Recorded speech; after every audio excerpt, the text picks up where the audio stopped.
Boa tarde. Mais uma vez, nós estamos aqui reunidos para ouvir a nossa queridíssima Patricia Hill Collins. E depois da aula pública, a gente tem aqui a participação, vamos ter a participação da mãe Marta de Ogum, Marta Celestino. Marta, que tem mais de 25 anos de experiência em multinacionais das áreas financeira e marketing.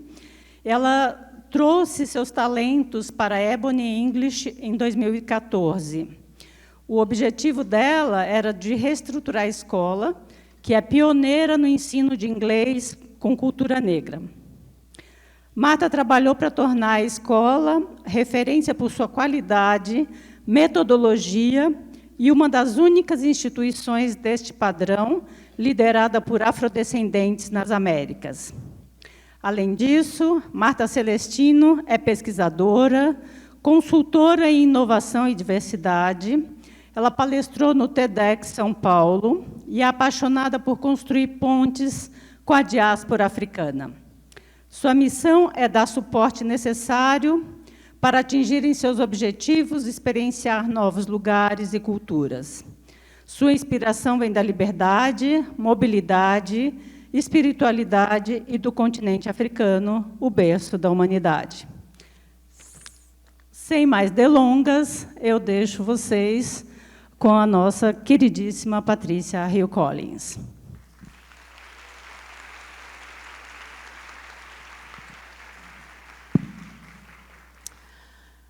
Hello. I am worried about losing my voice. So I'm going to talk to you today as if I were talking to you one at a time. I want you to imagine you and me chatting. This is not a late night radio program where the person is talking to you in a strange way, but my voice is giving me problems today. I sound worse than I feel, and I just want to make sure that I don't lose my voice. So today I'm going to sit down as long as I can because I like to stand up and I like to walk around when I talk, but I want to make sure I keep my energy up for you. Today's talk, Sharpening Intersectionality's Critical Edge, comes from my concern with what happens to resistant knowledge, what happens to political projects that may start off as radical, as critical, as cutting edge, when they confront power relations that do not want them to remain so. Today, I'll be talking about two of my projects, Black Feminist Thought, a little bit more than I did 2 weeks ago, and Intersectionality, which is the project that I'm finalizing now, because both of these projects are critical, albeit in different ways. I think it's important that we have to get out in front of our work being changed and used for purposes for which we had no original intent. Each of you, think about your intellectual work, the questions that really concern you, the things that you care about, why you're willing to go through the pain and suffering of commuting to this campus through that traffic. We've all been there.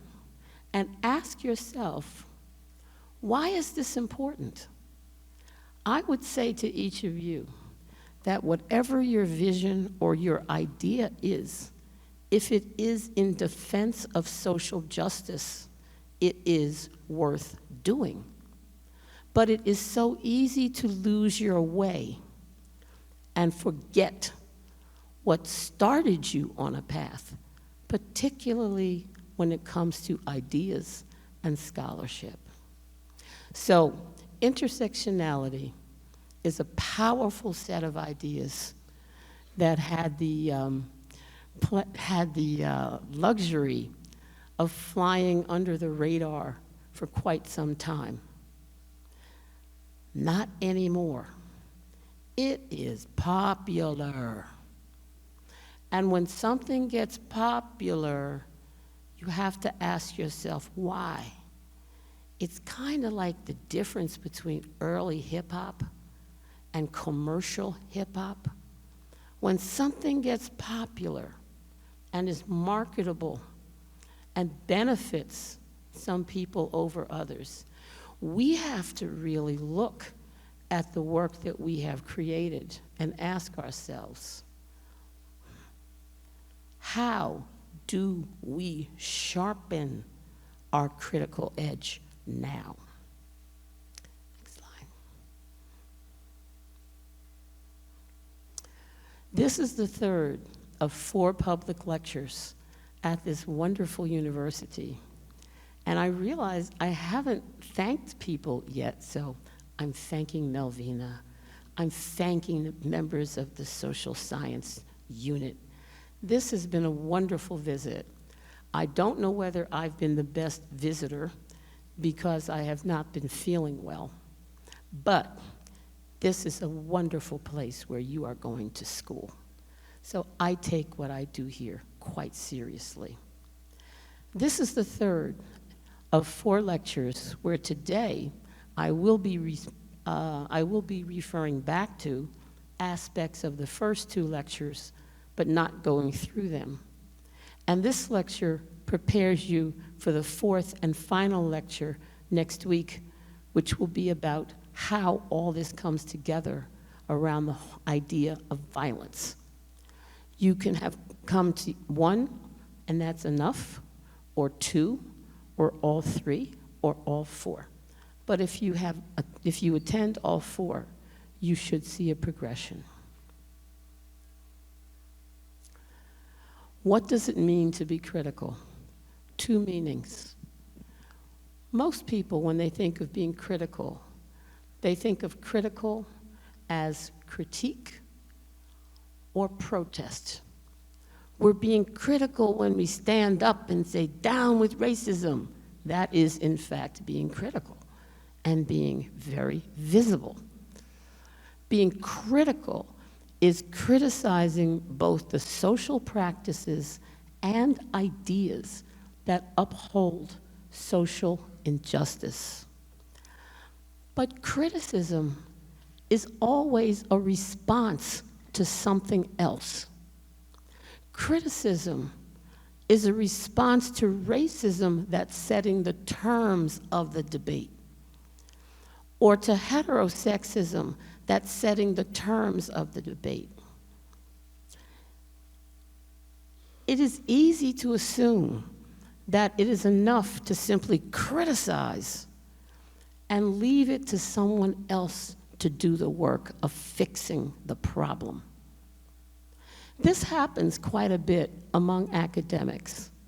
I don't know whether it happens here or not, but I've spent enough time among American academics who are very skilled at criticizing what other people are doing, but who have very few solutions to the problems that they are diagnosing.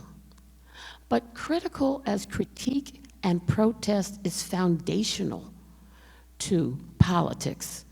I don't want to minimize it, but I want to say it's not enough to just be critical and criticize. The second aspect is critical as important or essential. Something is critical for life. It is critical to have water or you die. It is critical to have food or you die. It is critical to have beauty in your life, surprise, surprise, or you may die. You need art. It is critical to have ideas in your life that explain the world and help you take action in that world and own that world. That is critical for. Critical as important or essential. Critical as life-sustaining. For whom? For what purposes?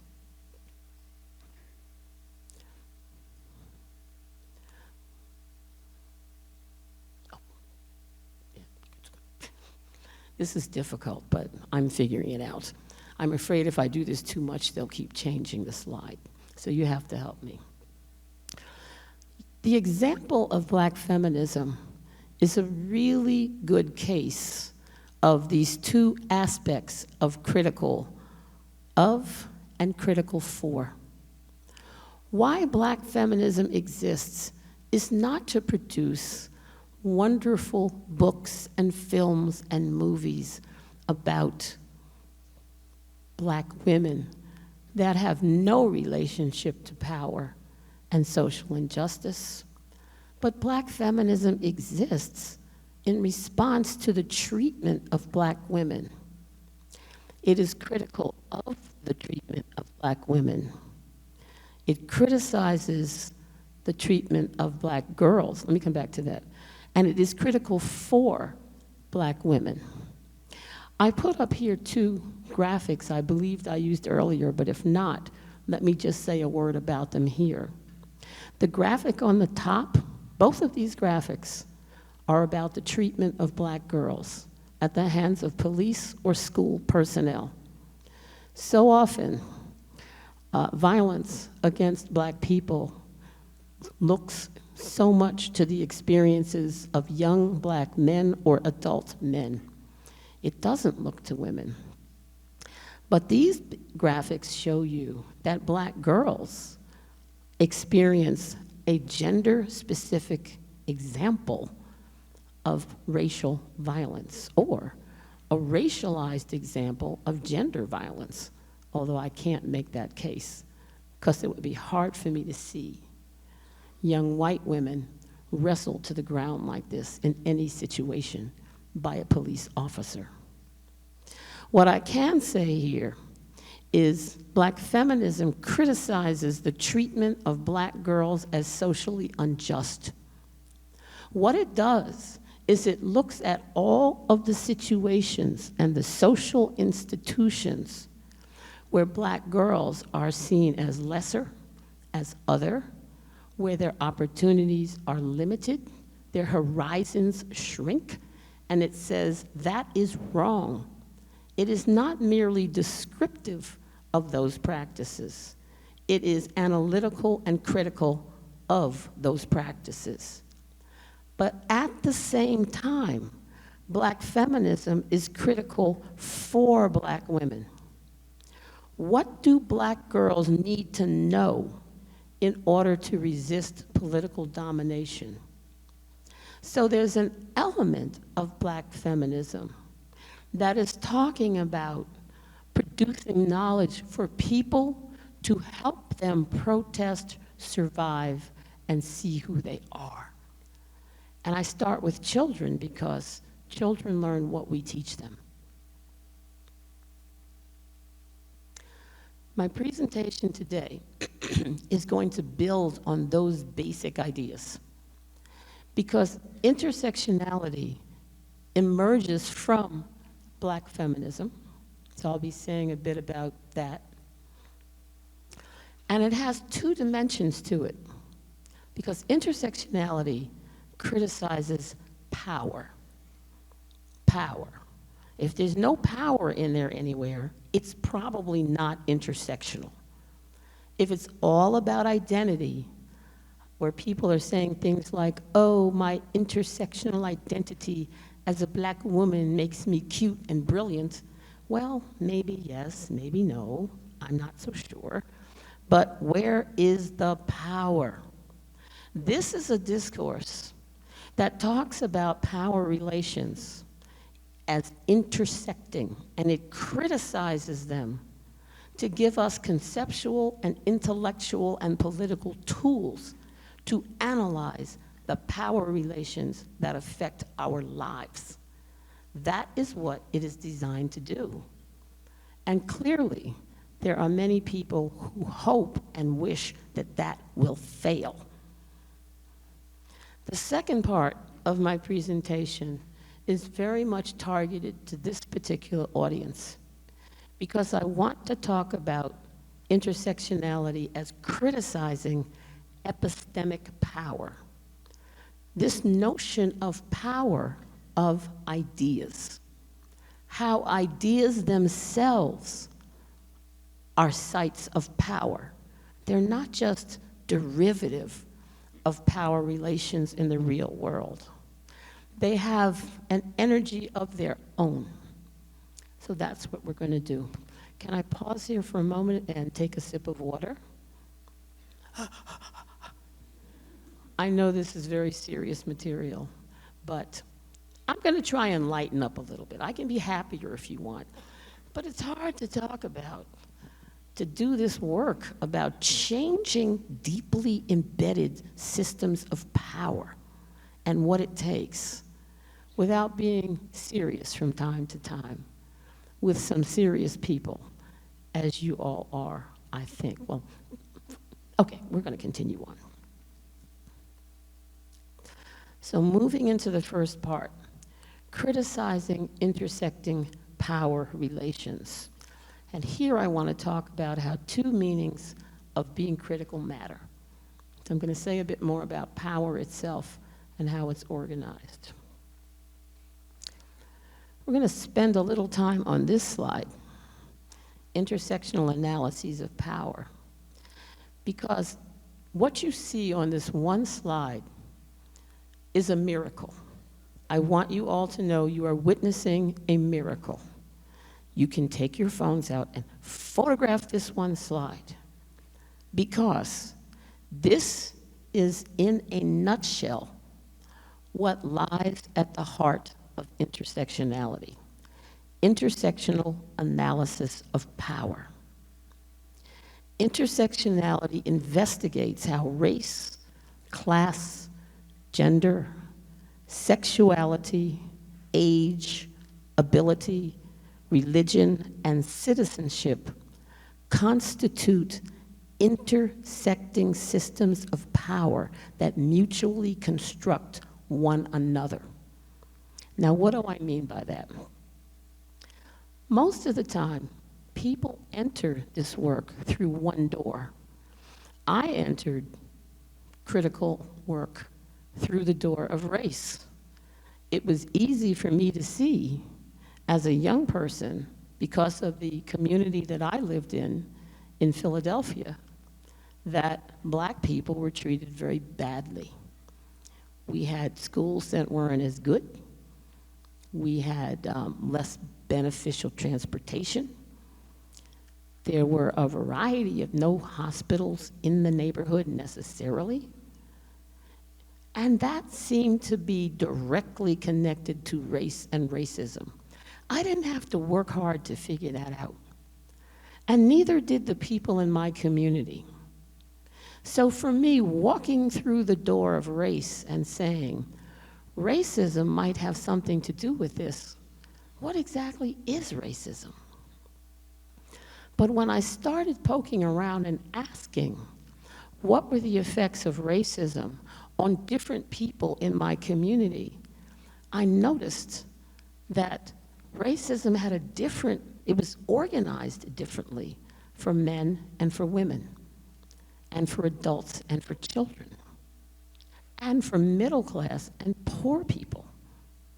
So that what happened was, I was, without knowing it, and before the creation of the word intersectionality, I knew that the solutions to the kinds of questions that I was asking and the social problems that I saw could not lie exclusively in analyses of racism that only took race into account and that did not in some way take gender, class, age, and other categories into account. What I did not know was that other people were entering that same political and intellectual space as I was through different doorways. There were many women who were not black women who were noticing things like violence against women and reproductive issues that affected women, issues that affected them because of their bodies and being in a body that was a female body. And coming through that door of gender, which became called the door of feminism in some ways, they encountered people in that space already who were thinking about race. So what began to happen was a discussion of race and class and gender in this shared space that no one knew existed because it wasn't assumed to be there. Each of these separate spaces had a history of its own, and we were conditioned to stay in those interpretive spaces, as well as the political spaces that they engendered. So the intersectional space was not named, but that did not mean it did not exist. People who entered intersectionality early on entered through doors of power and not through doors that were otherwise. So there was a predisposition to see how these categories constructed one another. That was the question. Wait a minute, what does race and gender have to do with one another if you are a white woman or a black woman or a young black male? How's that work? It wasn't finished, and it isn't finished to this day. Because what has happened with this particular field is the creation of a radical space where people have come from all of these different areas where they have been told they should stay, whether that is a space of ability, being able-bodied or not, or the space of religion, being in the good religion or not, and recognizing that we should talk to each other and that we no longer have to go through the centers of power that lie in those separate categories. Is this making sense? Yes or no? Just wave your yes, Seem? Okay, because I've never said this before, so I'm not quite sure how this makes sense or not. But if later on, if you would tell me, maybe in the question and answer period, and just let me know. But this first piece about investigating how race, class, gender, that first bullet point is the big one. Coming together within intersectional spaces to talk about power relations, not just to commiserate with one another, but to resist them. That's why people were there to begin with, not to find recognition for shared suffering, but to develop an analysis and an agenda for thinking through and responding to these challenges. And what came out of that was greater attention to examining how social inequalities and social problems that these systems of power engendered are organized, endure, change, and resisted. I list here violence as a social problem. Now, many people think of violence as just basic to human nature, and it doesn't have anything to do with power relations. Some people are more inherently violent than others. Men are more inherently violent than women because of more testosterone. I don't adhere to any of those. That's another discussion for other people. I think violence is the face of power. So racial violence is the face of racism. Gender violence is the face of sexism. Violence against young people is the face of violence against the young to keep them in place. So basically, what intersectionality enabled was the beginning of new conversations about social inequalities and social problems. We could begin to have conversations around shared social problems that were differently experienced. Much of the early work in intersectionality was about violence. That's what got people through that door in the first place, some aspect of violence. But when they got through the door, they realized how important violence was to maintaining social inequality, to making you go to the place where you're supposed to belong, and to shaping the social problems that we all experienced. But one more thing came out of this that I think is very important to acknowledge. Distinctive political struggles are interconnected within a broader struggle for social justice. The intersectional space argues that there are multiple struggles for social justice. Some wear the face of race, some the face of class, some the face of gender, some are far away. But the bottom line is that they are interconnected in some way. We don't have to collapse one group's struggle into that of another in order to move forward with a project. Okay. Let's move on to the next one. I think I'm in trouble. I'm on slide 8, and I can feel my voice beginning to go. Let's all take a breath. Take a breath, take a breath, take a breath. Please breathe, breathe, breathe. For me, get more air in the room. Wave your hands around for me, please, please. I need air. Up here. All right, I'm taking water. That should help. And now I'm going to pick up the pace a little bit. All right. So when it comes to intersectionality, critical of, within this box of criticizing intersecting power relations, last week I gave you an example of how intersectionality was critical of authoritarian political communities. I presented an argument of how authoritarianism, which many of us think is true, teaches us to see the world in us-them frameworks. We are the good people, they are the bad people. We must stick together and keep them out of our communities, out of our schools, out of our neighborhoods, out of our families. No, we can't have that. We believe in sameness, and we all have to do the same thing. So without going more into that, and this particular graphic, for those of you who were not here last week, is the graphic of, in the United States, the conflation of the Confederate flag with the American flag. The people in the United States who claim the American flag as their own, but what they are in fact presenting is the Confederate flag, which is the flag of white supremacy, the side that lost the Civil War, but that apparently has difficulty recognizing that to this day. But that's critical of. Academics have done a terrific job of criticizing, through an intersectional framework, authoritarian political communities. But the other question of critical for, what can intersectionality do for political projects?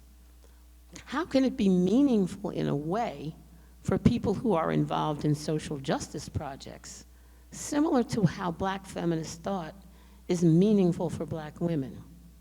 And last week I also presented an alternative to authoritarianism, which is the framework of participatory democracy. And what I presented last week was equality through respect for differences. This is a very different kind of equality than through sameness. We all must pretend to be the same and imagine ourselves as the same. It is recognizing that there is space for difference and that is the strength of a political community, not its weakness or its downfall. This is a view that recognizes that citizen participation strengthens the political community. Intersectionality can say a lot to groups that are trying to work with one another within these types of projects. And it cultivates talent through recognition of diversity, inclusivity, and equity. So, the question, and as I go through the talk, I don't have answers for a lot of my questions. They are the questions we should be asking. So for intersectionality to retain and sharpen its critical edge, how does it speak to these democratic projects? Is it simply criticizing what's there, or is it presenting alternatives? Next one. And I have two areas that I brought up really quickly, and I'm going to go through this quickly because I want to get to the second part of the talk. The first is intersectionality and community organizing. I have to keep going, or it will not make sense to you. Bear with me. Can you bear with me? How are we doing? I have to check in. Let me stand up for a minute and look at you. Oh, okay. How are we doing? How about over here? Doing okay? Because, you know, I do not come here to put people to sleep. I can put myself to sleep quite well by myself. All right? It's known as go home and get in the bed. How about this section over here? Are you thinking? Are you thinking about intersectionality as a critical discourse? And how it's not enough to just criticize the badness of authoritarian politics of one's own country. But it's important to offer people alternative ways of thinking about doing politics. And alternative ways of thinking about doing politics that speak to the questions that are important to them. You still with me? How about this little section over here? How about the sleeping people over here? You in the back row back there, are you up yet? I see you, right? You knew who I was too. Wait a minute, is that Pop? Is that Papa? Is that Paulo? It is. You were sleeping during my talk? Oh, I feel bad. Didn't know I knew names, did you? Now you're worried. Okay, back to the talk. I think we've dealt with you all enough here today. I'm sitting back down for a few minutes. Then I'll get back up in a minute too. All right. Okay. Intersectionality and community organizing. Basically, community organizing is the bedrock of politics. It is the way that people who have a shared identity and experiences come together to solve social problems. They recognize in one another that they are part of a community where things happen to you. And these systems of power, racism, heteropatriarchy, and nationalism, cannot be solved by individuals. The power of these intersecting power relations merits collective response. So, how might the ideas of intersectionality inform these kinds of projects? And how might the ideas and actions of community organizing inform intersectionality? Now, last week, I had the wonderful experience of going to Pimentas, Cursino Comunitario. Am I close? Was that kind of close? I know it was bad, but I try, all right. And it was a wonderful afternoon. This is a program that is clearly community organizing. I could just sit there and say, from tip to toe, the entire afternoon was community organizing. This is us looking all smiling, you know, near the end, as opposed to the running around that was going on, including the cachorro, who was right in the middle. Woof, woof, that. All right. But community organizing is around shared experiences, shared identities, and shared social issues. And the most effective communities have a shared social issue that builds solidarity among people.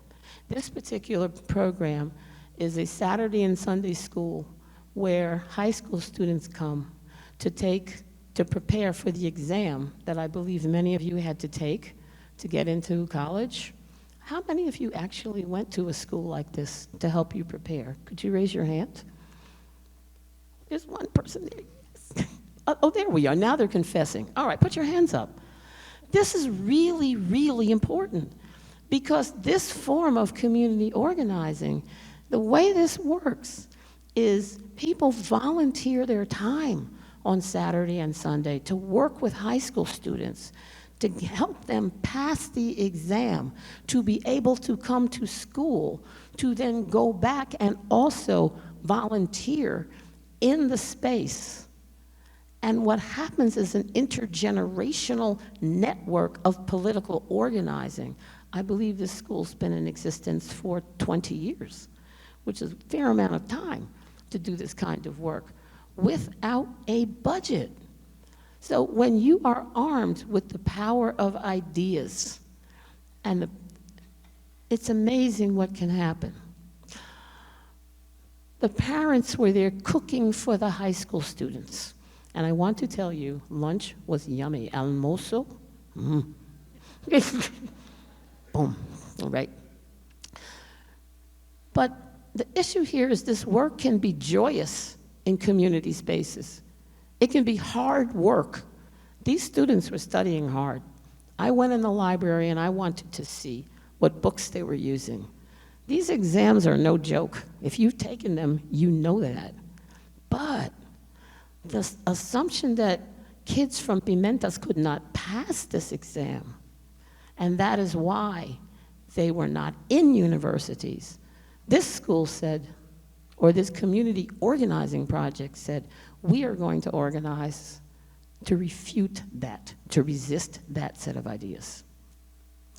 So I was very impressed by that because communities often form the basis of political action, whether it is around a shared social issue like educational access, or if it is around a tragedy like police violence.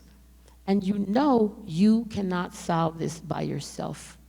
So I felt that I visited a very creative and committed community space. And any of you who are affiliated with Cursino Comentario, if you would let them know that I mentioned them in this lecture and appreciate their hosting me for the afternoon, all right? But I want to move on to a second type of politics, which is intersectionality and coalition politics. Because this is related but different. Coalition politics among individuals and groups in response to a shared social issue. So let's say the shared social issue is education and educational access, but it doesn't have to come from one community. Cursino can work coalitions with other similar projects or with other groups that are concerned about education, or a coalition can be just a group of individuals very different from one another, very different backgrounds, who form an alliance and a coalition. So the question here is, how might the ideas of intersectionality inform coalition politics? Because this is the kind of politics that elite groups hate. They're happy if one group comes at a time, particularly one group that they're used to dealing with. But if two groups come, and three groups come, and those groups aren't just talking to the elite group, but they're talking to each other, that is very threatening. This is back to entering through the door of intersectionality and finding others in that shared space who share your concerns. How might the ideas of coalition politics inform intersectionality? I should have said, and how might the ideas and actions of community organizing inform intersectionality? So to sum up this part of the talk, I don't see how intersectionality will sharpen its critical edge without paying additional attention to politics on the ground. It's not enough to criticize in the academy. It's not enough to just take on the ideas and say, that's enough. I think the discourse itself will be impoverished if it's not paying attention to what it's critical of and who it's critical for. So now let's move on. Let's skip the next slide. and move on to the next one. Criticizing epistemic power.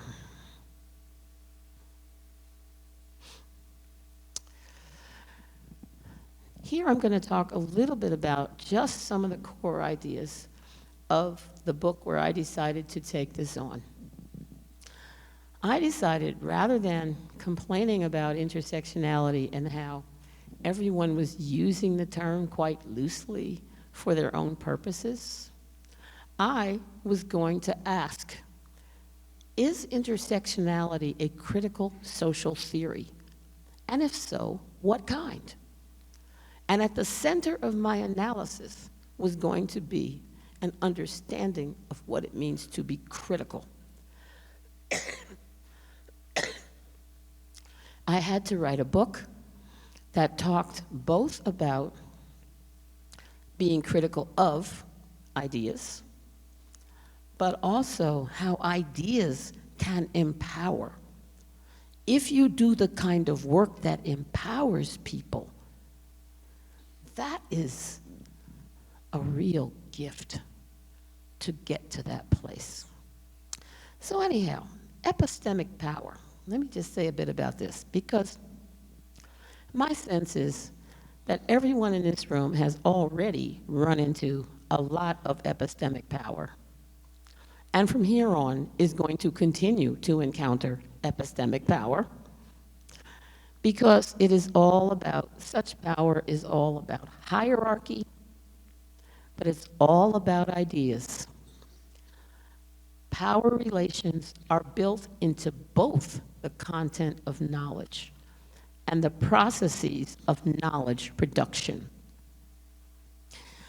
It's pretty easy. Well, it's not easy, but it's more straightforward to find the ways in which the content of what you've been taught may or may not be accurate. The content may simply be a lie, for example. Oh, has it ever occurred to you that what we're taught as truth might be a lie? Ooh, yes or no? Okay, let's just ponder that for a little bit. Let's ponder that concept, all right?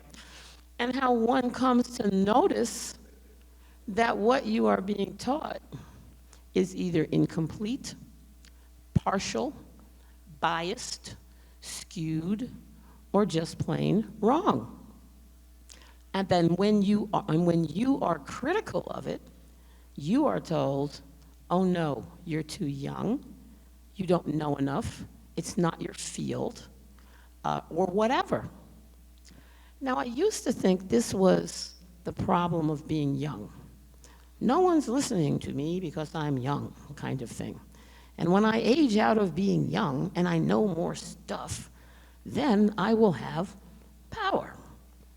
Well, it's really interesting, because recognizing that the processes of knowledge production that are all around us are the exercise of epistemic power. What questions are important and which are not? What counts as evidence and what does not?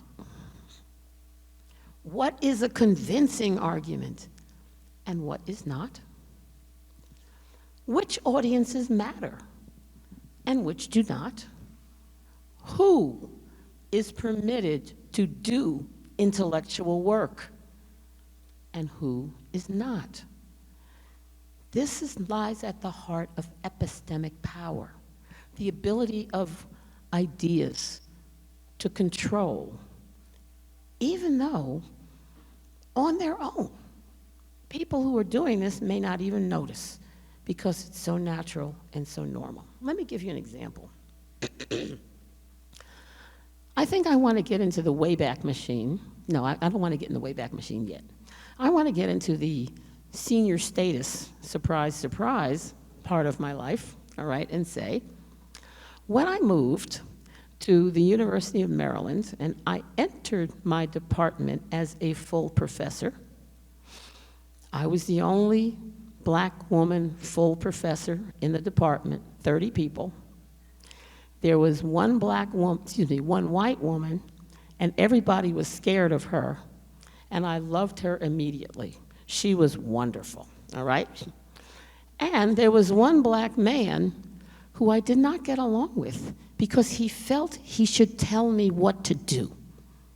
He was quite comfortable with norms of black masculinity, which were to help and support. It was very paternalistic. He meant well, but all he did was aggravate me, right? Now, I'm in a faculty meeting and I say something, blah, blah, blah, blah, blah, blah, blah, blah, blah. Silence. Someone else says something, blah, blah, blah, blah, blah, blah, blah. Someone else says something, and of course the meeting is white men. There's nothing wrong with being a white man, but this is the situation I was in. 2 people down, a white man says exactly what I had just said that had not been responded to, and all of a sudden people sprang to life like, my God, you're a genius. Blah, blah, blah, blah, blah, blah, blah, blah, blah, blah, blah, blue, blue, blue, blah, blah, blah. I sat there and I listened to this and I said, well, I can do what normally happens, which is we just say, maybe if I'm a better professor, they'll be nicer to me next time. But what I had experienced was a really classic test case of epistemic power, of using the rules to control what the questions will be, what will be discussed, what will be convincing evidence, who will be listened to, who will be not be, who the audiences are that we should pay attention to. I'm sorry to the people who are translating. I forgot. I kind of got into the rhythm of the moment. Pause, pause, pause. Okay. So this whole situation of being ignored and not heard, I think is really important because some people have the power to simply ignore you and not listen to you and not consider you to be important at all. And the fact that this can happen on high levels, as I was desegregating this unit, that's what was going on. They simply weren't used to having a person like me there. By this time, I was pretty uppity, and I interrupted the meeting. Such a shock. I interrupted the meeting to discuss or to name what had just happened. I said, excuse me, but com licença. No, I wasn't speaking Portuguese then. It was still in English. Did you not hear what I said a few minutes ago? Because it sounds very much like what so-and-so just said. And of course, everyone was greatly embarrassed by that situation.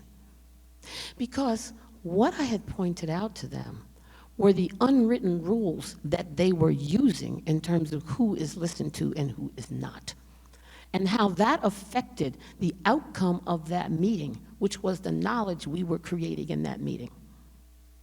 Now, if you can understand that meeting, you can understand the broader processes of epistemic power, where they will be hidden in who gets to be published and who isn't, who gets jobs and who doesn't, who gets into schools and who doesn't get into those schools, how people are treated once they are in those schools. Many of this has nothing to do with the niceness or the evilness of the individuals. It's the social structures that we are in. The structures of power, intersecting systems of power, and how they shape what counts as knowledge. That's what intersectionality is intervening in. So just to give you a little bit of sort of my little, not little, but my, epic battle, that's how I would describe it, in terms of education, writing, publishing, and somehow I've made it to this stage with a piece of my voice, un pedazo pequeño of my voice, but I'm going to use it as long as I can.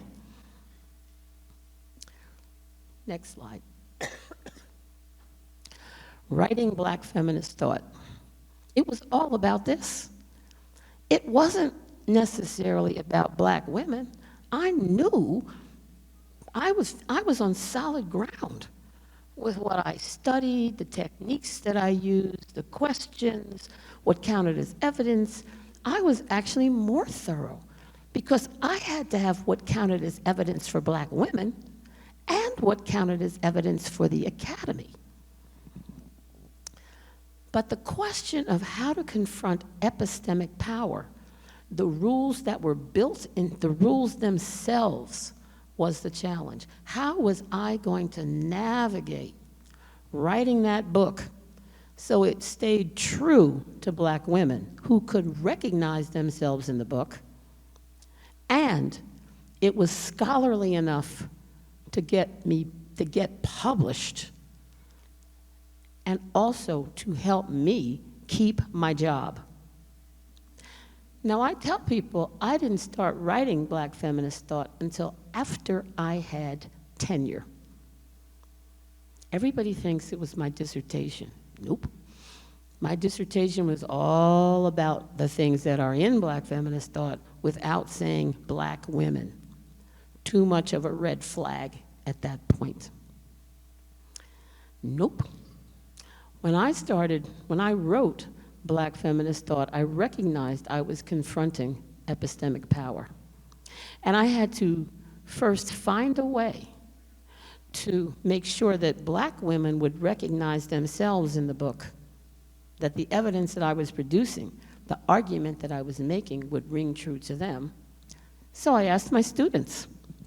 At the time, I was teaching African American studies, and I corralled 4 of my undergraduate students, 4 young, really intelligent, on the ball and different from one another, young Black women. And I said, will you read a chapter for me?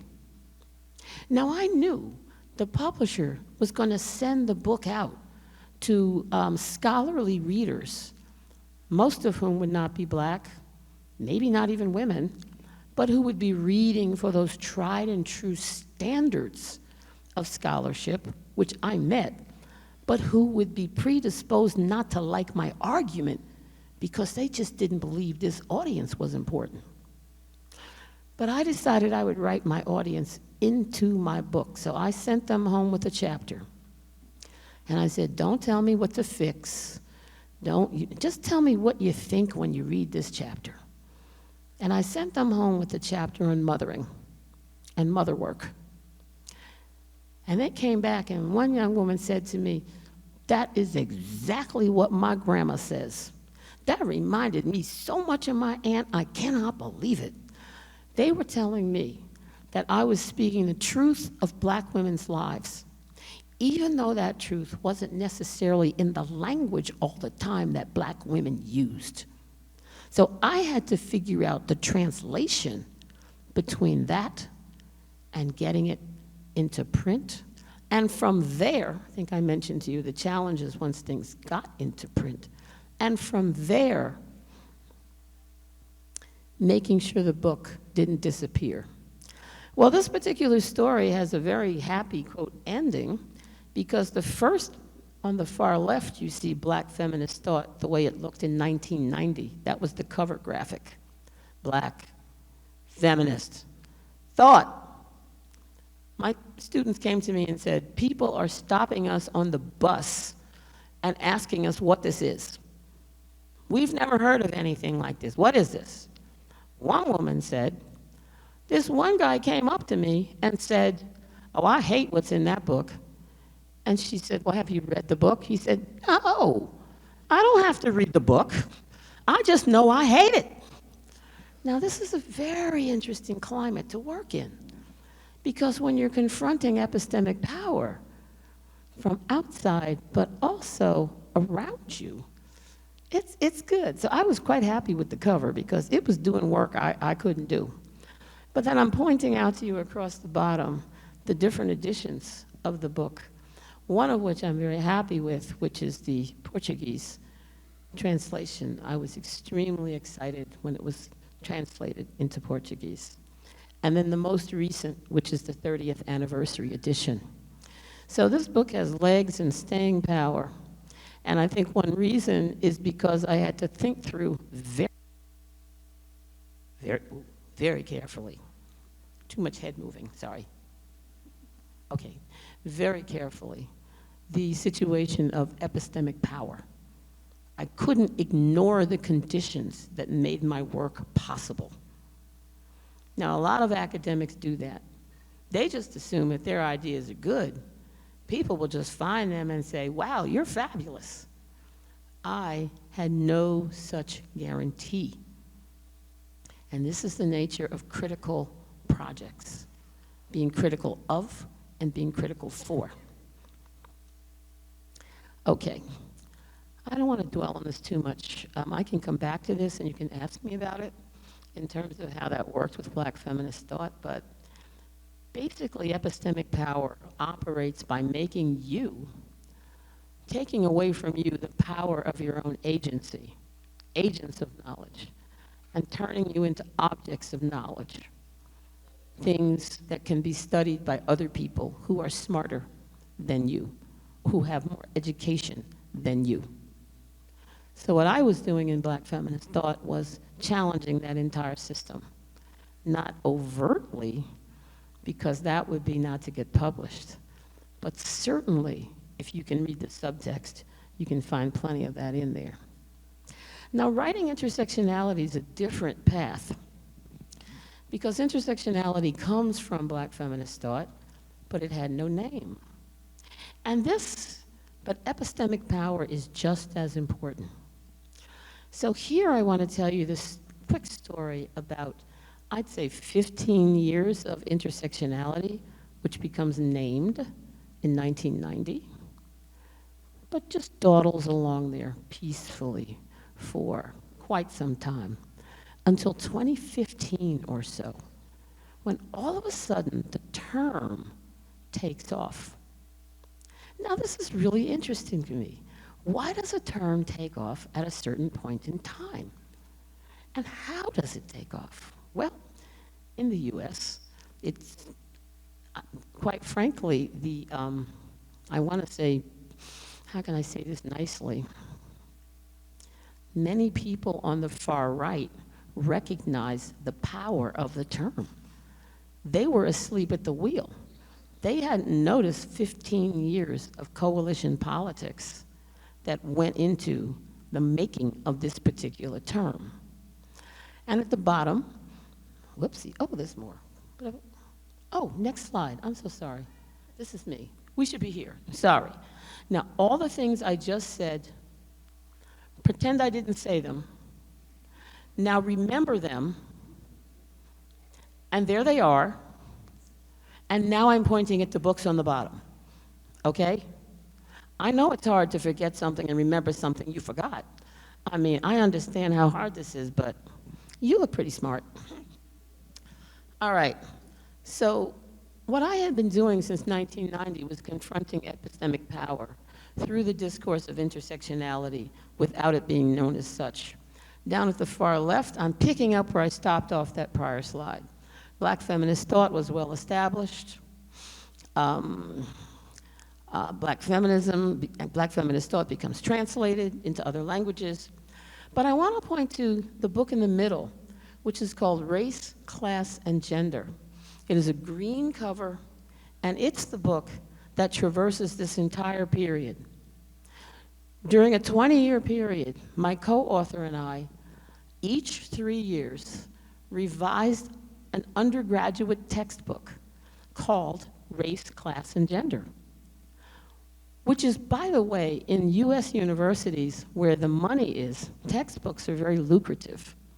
Now, less so now than in the past, so publishers like doing them.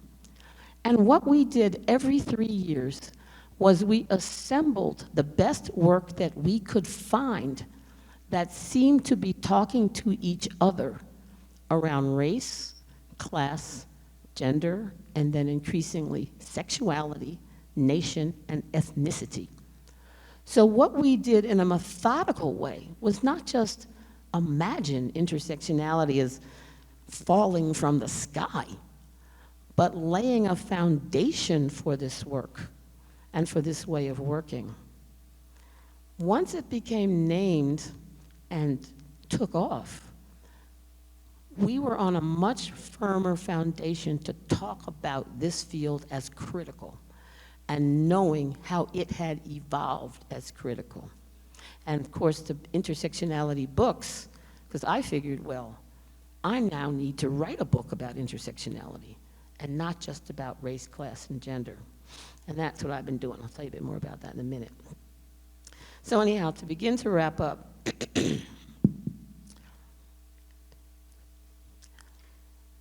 I'm just going to put this up here and come back to it next week.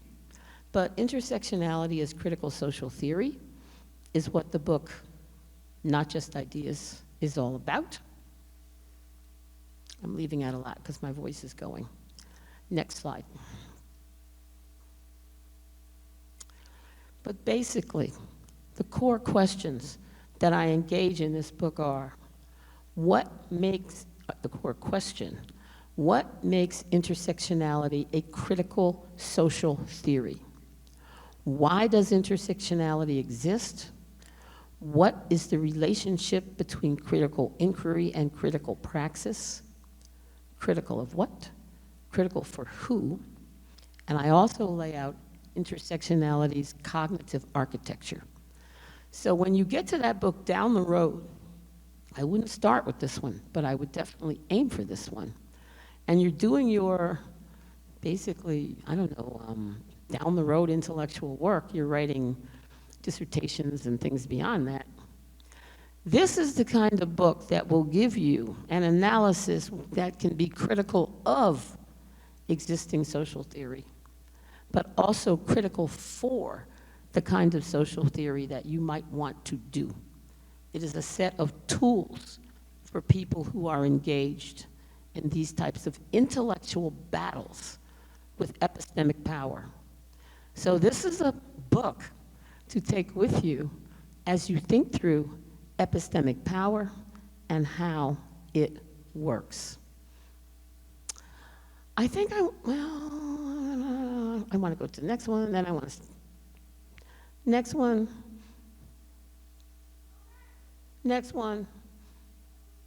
next week, final one, here we are. So, to sum up, you have just survived.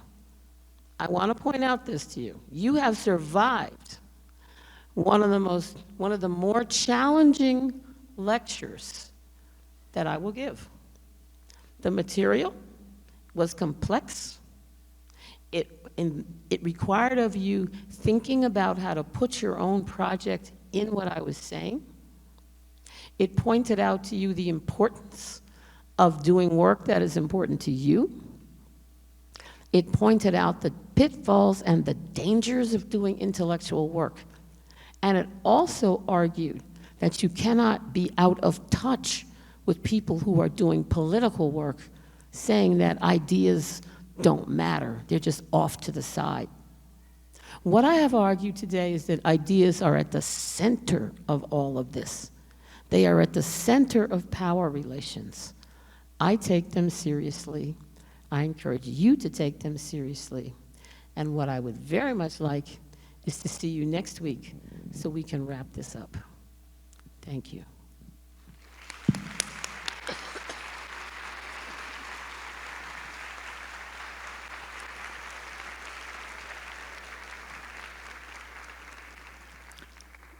Muito obrigada, Patrícia. Eu preciso dar um recado que eu esqueci de dar no começo, que é o seguinte, tem uma lista passando por aí, uma lista de presença, eu pediria que vocês todos assinassem, porque nós precisamos dessa lista, primeiro, para emitir os certificados de quem se inscreveu no curso, segundo, para prestar conta do aluguel do equipamento de tradução simultânea. Bom, é isso. E agora eu passo a palavra para a Marta, que vai fazer alguns comentários e vai dar um pontapé inicial nas perguntas. Boa noite. Gente, é assim, minha cabeça está fervendo. Vamos começar pelo começo, então. Vou até levantar um pouquinho para a energia, né? Bom, meu nome é Marta Celestino, eu sou CEO da Ebony English, eu sou Yalorixá, iniciada em Orixá há pouco mais de 20 anos, iniciada por Orixá Ogum, que é um vanguardista, que foi um vanguardista, enfim, e é uma honra estar aqui no ambiente acadêmico, no espaço acadêmico. Eu não pude terminar o meu mestrado, adivinha por quê, né? Systemic Racism, mas eu gosto de pesquisar, gosto de ler, gosto de estudar, eu tenho hábito de filosofar, eu me chamo de pensadora, e a minha companheira de trabalho aí é a Adriana, que aqui está, a professora Ellen, que me convidou. E, Miss Collins, I'm in trouble, because you made my mind just shake.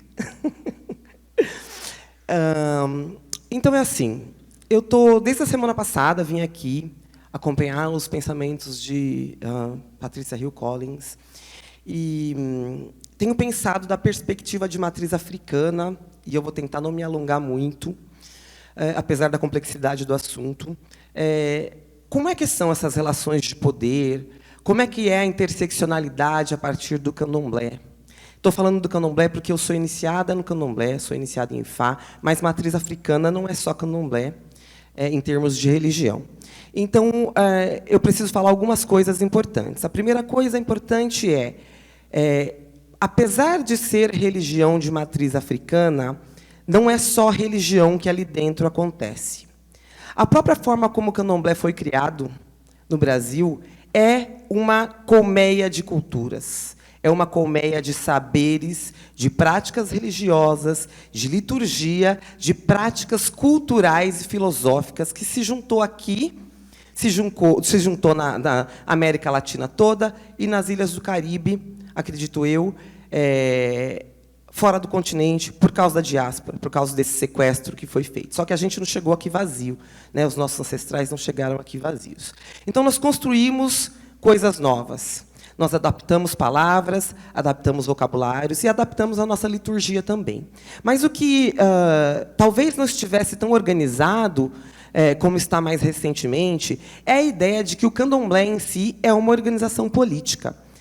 E fundamentalmente interseccional, a partir do momento em que as mulheres do candomblé, por que eu digo as mulheres? Porque o candomblé só chegou aqui hoje como ele é, porque as mulheres são as guardiãs do segredo, por N razões. Pela própria violência, que mata o homem negro mais rápido, de forma mais cruel, que envenena, que embebeda, que encarcera, né? Então, a mulher negra, que era a empregada doméstica, assim como era minha mãe, que era a ama de leite, que era a faxineira, ela pôde, apesar de toda a opressão, manter o conhecimento e passar gerações e gerações do benzimento, da folha, da água, do orixá, mesmo embaixo do sincretismo.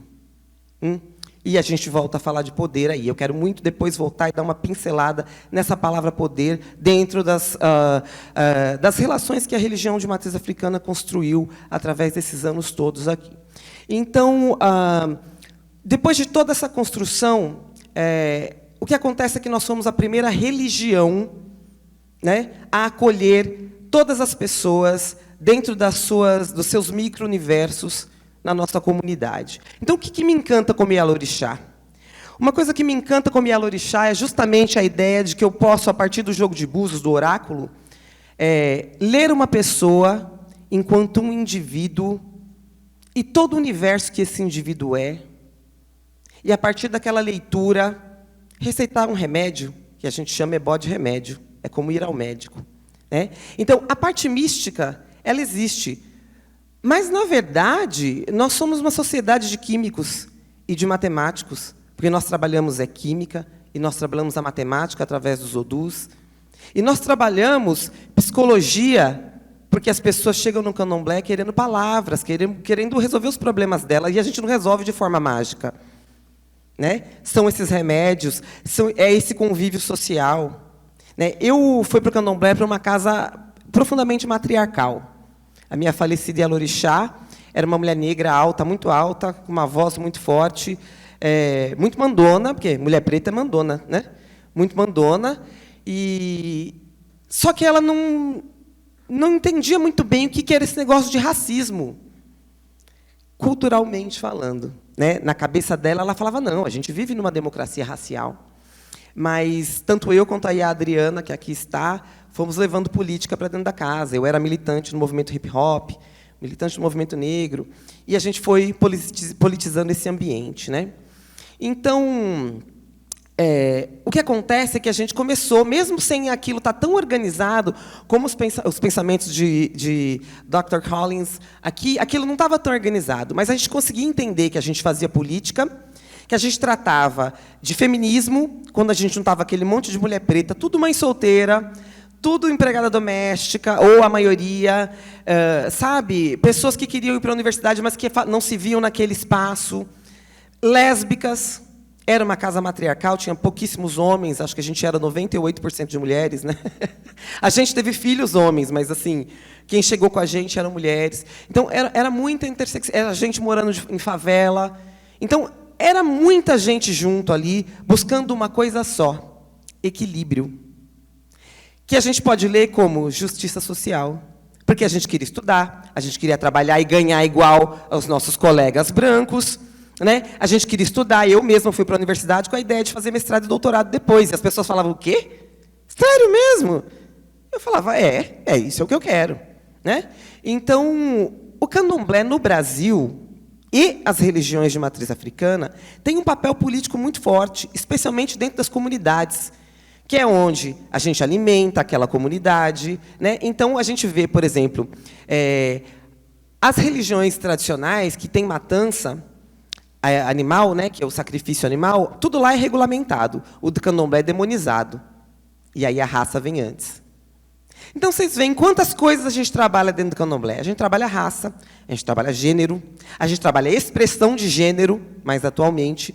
A gente trabalha a questão da geração e manutenção da riqueza geracional, desde que o candomblé foi constituído, porque muitas mulheres, comunidades de candomblé, se organizavam até então para comprar alforria, por exemplo, de algumas pessoas, né? Então, é muito importante a gente receber uma pesquisadora como Patricia Hill Collins, falando de interseccionalidade, de poder, a gente, como povo de santo, para entender o nosso papel nesta sociedade tão mestiça, tão sincretizada, onde a mesma pessoa que demoniza vai lá para tirar ebó, vai lá para pedir conselho, vai lá porque o médico não achou a doença, então ele vai lá no químico de matriz africana, ele vai lá no médico de matriz africana, porque ninguém achou a doença que o filho dele tinha, mas ele não pode falar para ninguém. Isso é um apagamento, né? É o epistemicídio do conhecimento científico, mesmo que seja fora da academia. Então, a gente volta a esse assunto sobre como confrontar, né, esse conhecimento que está aí reconhecido pela academia. O candomblé faz isso há séculos. Justamente desse jeito. Quando ninguém achou o problema, a pessoa foi lá no candomblé, tirou um ebó, melhorou, e ninguém explica como. Ninguém sabe explicar como. E a gente é tido como pessoas místicas, como coisas intangíveis, inexplicáveis. Só que a própria física fala, né, que não é porque você não vê que não está aqui. Então, quem somos nós? Agora, falando de poder, né, não dá para se alongar muito, eu fiquei pensando muito nessa palavra poder, enquanto Patricia Hill Collins falava, e tenho pensado um pouco nisso. Quando a gente sai do continente nesse sequestro, as palavras mudaram de significado. Antes do poder, a palavra mãe mudou de significado. Então, eu estou chamando mãe antes, porque se a gente chegou aqui hoje, enquanto matriz africana, foi por causa de nós, mulheres, que assumimos uma maternidade social, que não é a maternidade de quem tem filho e pariu, não é isso que eu estou falando. É de ser mãe social e acolher muitos que a sociedade rejeita, através dessas relações de poder, né? Então, se você não faz parte daquele grupo, aquele que falou: ó, eu não quero esse assim, pela sexualidade dele, pela cor dele, etc, etc, etc, o candomblé acolhe. E quem acolheu foram as mães de santo. E dissemos o seguinte: são meus filhos. Porque a Yalorixá, ela não fala outra coisa, ela fala assim: esse é meu filho de santo.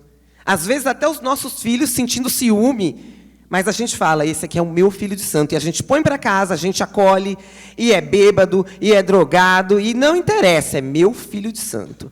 Isso é uma coisa da mulher africana, de ser uma mãe social. Não é caridade. é assumir responsabilidade social de ajudar, e de ajudar no sentido de vamos rumo ao progresso. Isso é uma coisa de matriz africana, especialmente das mulheres, muito forte. A outra coisa é a relação de poder. Quando a gente está no continente, quando a gente volta a conversar e pensar em filosofia africana, o que é poder para uma pessoa iniciada em orixá, independente da nação que ela esteja? Poder é ser invencível. Poder é não morrer. Poder é ter a sua cultura, a garantia de ter uma cultura viva, de ter um legado, de ser uma memória. Quando a gente vem para cá, para o Ocidente, poder vira o quê? Subjugar. Se eu te subjugo, eu sou poderoso, eu sou melhor do que você. Isso não cabe em matriz africana. Não é que nós não temos problema. Não é que nós não vivenciemos situações de reprodução desse tipo de autoritarismo, né? Desse tipo de relação de poder distorcida. Mas o que nos fez sobreviver até aqui, enquanto organização político-social, organizada para um futuro, é justamente a percepção do nosso legado. E olha como o opressor sabe disso. Ele sabe quando? Quando ele apaga a nossa história, e a gente tem um monte de rua com o nome de bandeirante. Todo dia eu sou obrigada a cultuar o ancestral daquele que matou meu povo. Quando eu falo a rua, a estátua do Borba Gato, o que eu estou falando? Eu estou cultuando, né, o ancestral deles através do nome da rua. Por isso que a placa da Marielle foi quebrada no meio, porque vai cultuar o nome dessa mulher. Eles sabem. Isso daí é milimetricamente planejado para nos tirar o que é mais caro, que é o poder que vem dos nossos ancestrais. E eu não estou falando de religião, eu estou falando de identidade, de saber quem somos, de saber de onde viemos, porque isso aqui nos dá o rumo que a gente busca enquanto pessoas dissidentes de várias filosofias africanas que têm total e completa condição, reitero aqui, de liderar uma nova ordem mundial. E eu nem estou falando de política no sentido de blocos políticos, não é isso. Nova ordem mundial de humanidade. Uma humanidade que entenda justiça, né, equidade, como algo fundamental para a sociedade global. Então, assim, fronteira, não fui eu que inventei, não fomos nós que inventamos. Quem inventou fronteira? A quem interessa ter fronteira? A quem interessa que um imigrante seja ilegal? Por que a imigração é ilegal? Porque a cultura que dá liberdade de pensar, que dá liberdade de existir enquanto indivíduo para alguém, é uma cultura rechaçada. Tudo que dá poder ao povo é rechaçado. E o candomblé dá poder ao povo, dá autonomia. Quando a gente é sacerdote, fala, você é responsável pela sua vida. Você está vindo aqui, eu estou te orientando, mas o responsável por conseguir as coisas é você. Claro, a gente tem uma parcela de religião na gente, e é a nossa humanidade, que é quando você ajoelha e fala, Exu, me abre o caminho, e você pede, porque Exu é nosso ancestral. Ora, bolas, nós temos direito de ter um ancestral, sabe? Então, Miss Collins me fez pensar nessas relações de poder, e me fez pensar muito na distorção das palavras, na nossa vida e na nossa prática fora do continente. Então, eu tenho trabalhado há um tempo para conectar as pessoas da diáspora. Por que eu sou CEO da Ebony English? Por que inglês? Mas é a língua Yankee. Mas é a língua que, uma das línguas, junto com o francês e com o espanhol, que pode, antes do Swahili, que pode nos aproximar do continente.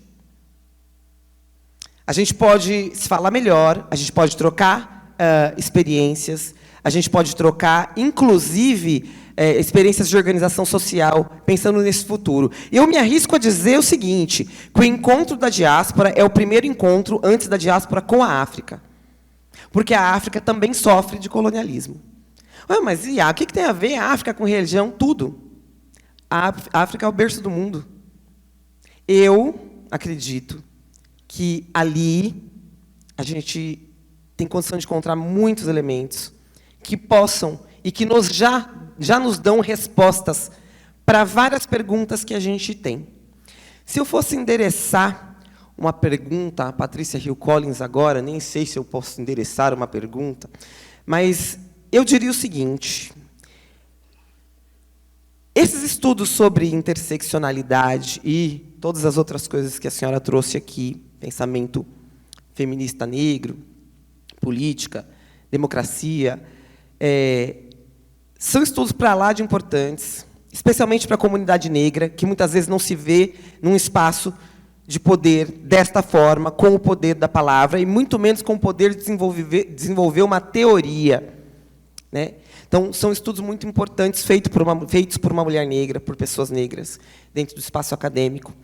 E talvez a gente possa pensar que estudar, por exemplo, interseccionalidade, hoje, e estruturas de poder, pode ser realmente o que a gente precisa para nos organizar para entrar nesse futuro, já que a gente pratica a interseccionalidade dentro do espaço do terreiro, de forma tão natural, né, respeitando a forma como o candomblé e as religiões de matriz africana foram constituídos no Brasil.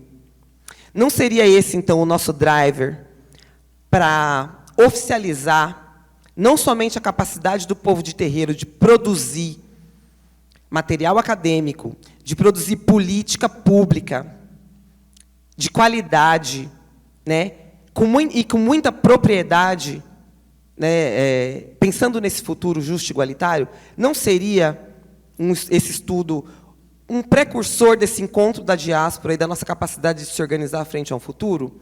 Bom, enfim, eu queria falar mais um monte de coisa, mas não dá. É isso, gente. Obrigada pela atenção.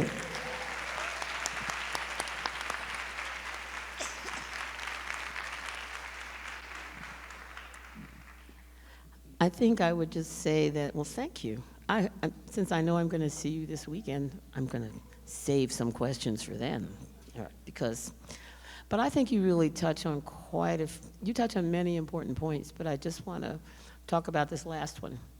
To me, intersectionality, what's funny about now is all of these groups that are realizing, but that's what we've been trying to do without having the word. So somehow, the word intersectionality should help, but if it doesn't help, if what it does is enable people to say, but we're trying to be more inclusive. And here's what went through my mind. It's really basic. Your freedom cannot be predicated upon somebody else's domination.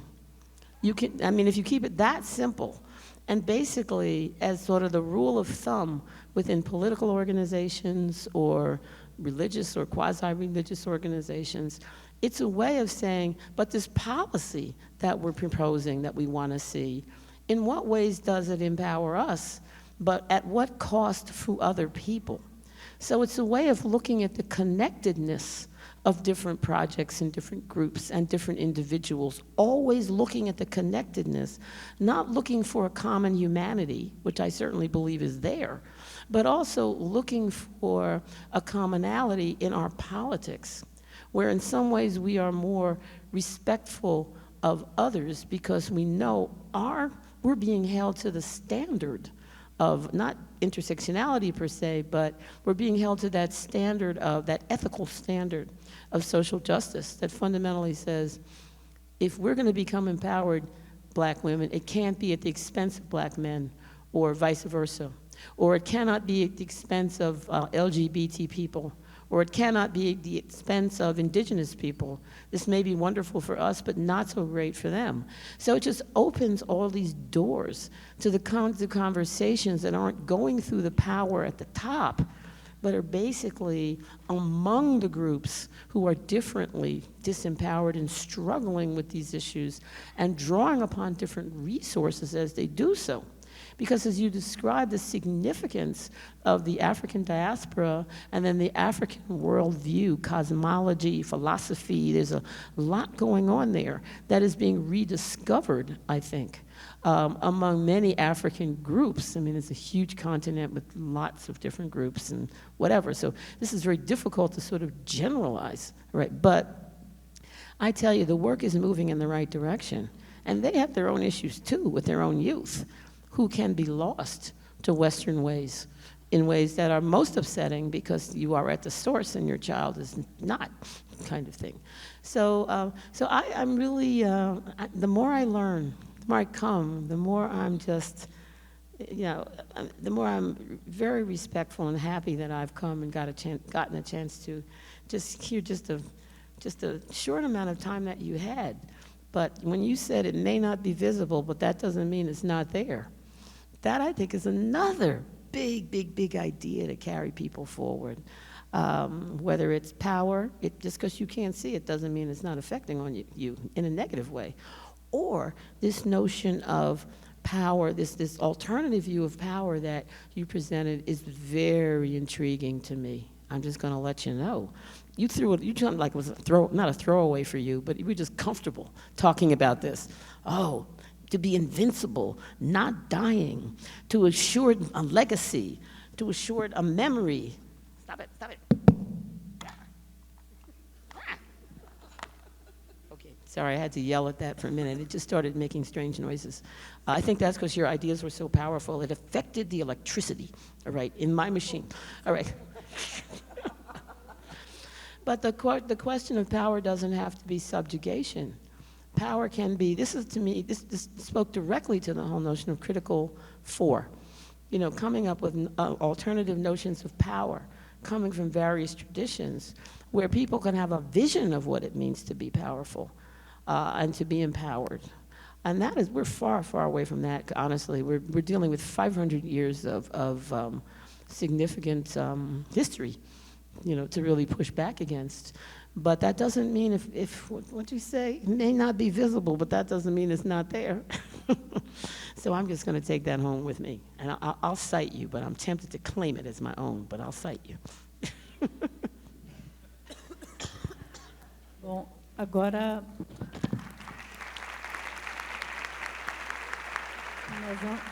nós vamos abrir para 5 perguntas, as 5 pessoas que chegarem aqui primeiro. Aqui no canto, por favor.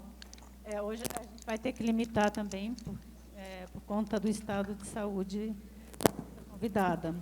Você quer começar? Olá, boa noite. Meu nome é Tamires.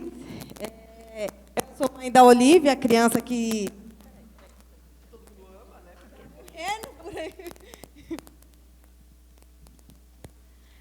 Meu nome é Tamires, eu sou estudante do curso de Ciências Sociais, mãe da criança que estava correndo aí pelo teatro aqui. E, assim, na verdade, eu não tenho uma pergunta específica, mas eu gostaria que a senhora fizesse um comentário sobre uma percepção que eu tenho enquanto mãe solo, mãe sozinha, dentro desse espaço universitário. Fala oi para a Patrícia. Oi. Deixa a mãe fazer a pergunta, tá?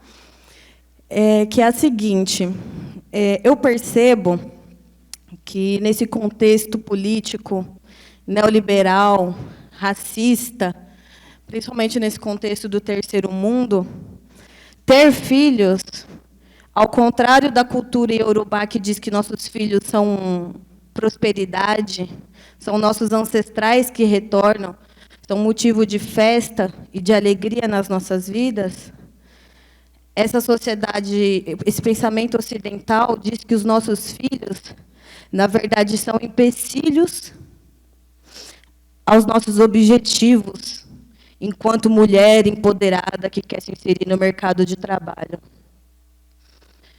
Eu, particularmente, não quero adentrar no mercado de trabalho, trabalhar 10 horas, 8 horas por dia, ficar 3 horas no transporte público, voltar para casa cansada e não poder conviver com a minha filha, com as crianças da minha comunidade, com as crianças da minha família, com os meus amigos e com os meus familiares.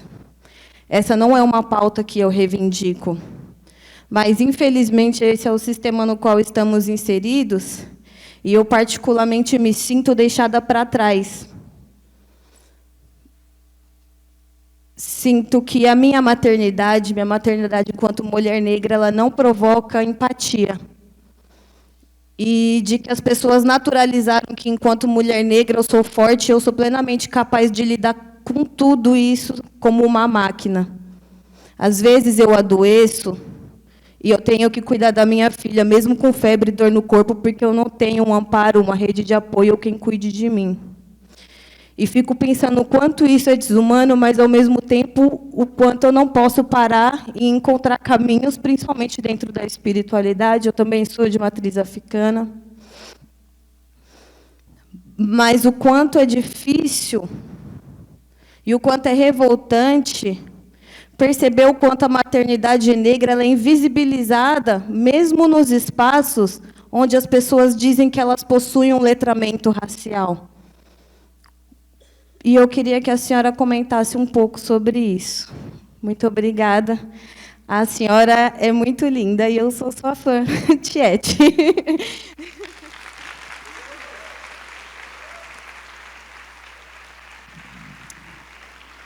First of all, you are not lagging behind. That's the language that disturbs me more. I think what you have described is the reality of Black women in this country, in the United States, in many different places. So what you are saying is actually very familiar. The issue is, how can Black women like yourself find other Black women like yourself who have a critical consciousness on all this? What I'm hearing from you is you're critical of, right? You're critical of this system that you're in, I think quite rightly. But what needs to happen is developing some structures that are critical for you that may not be out there where you're looking. I don't particularly care if people, I've been surprisingly not caring about what people thought about me for a long time. I worried about what the people who I cared about thought of me. But the rest of it, I performed quite nicely, as in, oh, I'm so happy, thank you, blah, blah, blah, blah. And I just thought, you really don't care about me, do you? No, I know you don't. So, because I refuse to give away my emotional energy to those projects that were tearing me down, while recognizing that the doors and the barriers were real. So one way of coming at this is how much do you love that beautiful baby? That one right in front of you. That one, the cute one. That's your baby, right? Yeah. How much do you love that beautiful baby? It's not about being strong Black woman, all those images. You shouldn't need this, you shouldn't do that. It's not about all the shoulds and oughts and finger waving and all that. It's about you and her. And building the kind of life and the kind of relationship that nurtures both of you, and finding anybody else around you who understands that and can support you in doing that. And that may come from very unexpected sources. It may come from some men that you did not anticipate. It may come from Black women. You may find other Black women not sympathetic at all because you somehow represent something to them they don't want to be. But this is the notion of being critical of what's around you and then create it. I didn't say much tonight about creativity, but I would usually say quite a bit about creativity, thinking outside the box. I mean, you see the boxes that are around you, but what can you do differently? And I realize I wish I could give a recipe answer, kind of like a cookbook. You take 2 eggs and then you do this, and then you have a cake at the end. It doesn't work that way. This is one of those trial and error moving through life experiences. But as long as you are extremely clear what your bottom line is, and your bottom line is your survival and that of your baby, then it becomes easier to see what the choices are, and also clearer as to why you're making the choices you're making, and knowing when too much is too much, and when just enough is just enough.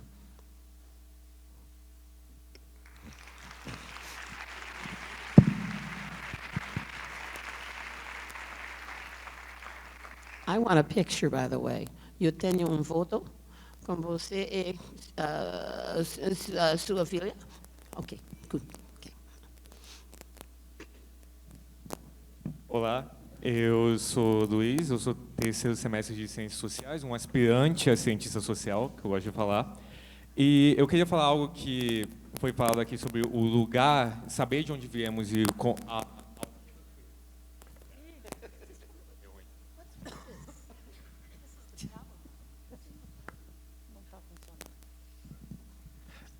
o ponto de saber de onde viemos e o nosso pertencimento no mundo. No Brasil, um ponto muito importante é a miscigenação, e particularmente o que me atrai mais é o miscigenado. Eu, particularmente, meu pai é preto e minha mãe é branca, então minha vida inteira eu nunca soube o meu pertencimento e o que exatamente eu era. A questão racial e a questão do racismo nunca foi muito pertinente, tipo, nunca ocupou um espaço muito importante na minha cabeça, até um dia, voltando de um passeio da escola, eu estava gabando para os meus amigos, todos brancos, sobre como eu não tinha me queimado do sol, e a diretora da minha escola branca falou: "Ah, Luiz, você é diferente da gente, né? Tu tem um pezinho na senzala, né?" E foi a primeira vez que eu tive contato direto com o racismo, e eu comecei a me ver pertencendo a esse mundo. E se deparar com o racismo e começar a repensar momentos da minha vida que eu sofri microagressões e certos comentários dos meus amigos que eu nunca tinha parado para pensar, nunca tinha reparado, e eu vi muito no seu conceito de poder epistêmico sobre como as pessoas que estão na situação de poder montam e constroem as regras meio que desse jogo que nós estamos vivendo, nós somos obrigados a jogar, e como chega num ponto em que nós nem percebemos essas regras, a gente nem percebe que a gente faz parte dessa luta, a gente nem percebe que a gente faz parte de uma minoria, a gente nem percebe as microagressões, a gente acha que as piadas que nós ouvimos dos nossos amigos na nossa vida inteira são só piadas, isso é o que a gente sempre ouve. Então, eu sempre achei muito interessante sobre a construção do ator político e do ativista político na sociedade. Como você consegue falar para essas pessoas que nem mesmo conseguem se ver pertencentes à luta, pertencentes a esse movimento, como que não conseguem se ver como podendo se colocar para fazer parte dessa disputa, como você consegue colocar na cabeça dessas pessoas que elas precisam participar dela? Como você consegue criar essa consciência? Como você consegue? Eu acho que é exatamente isso que você discutiu nessa aula que você acabou de fazer. Como construir essa consciência e essa noção de como, com ideias, conseguir mudar o sistema que a gente vive. Então, basicamente esse assunto que eu queria que você comentasse com um dedo na questão do miscigenado no Brasil e seu ponto de vista sobre isso.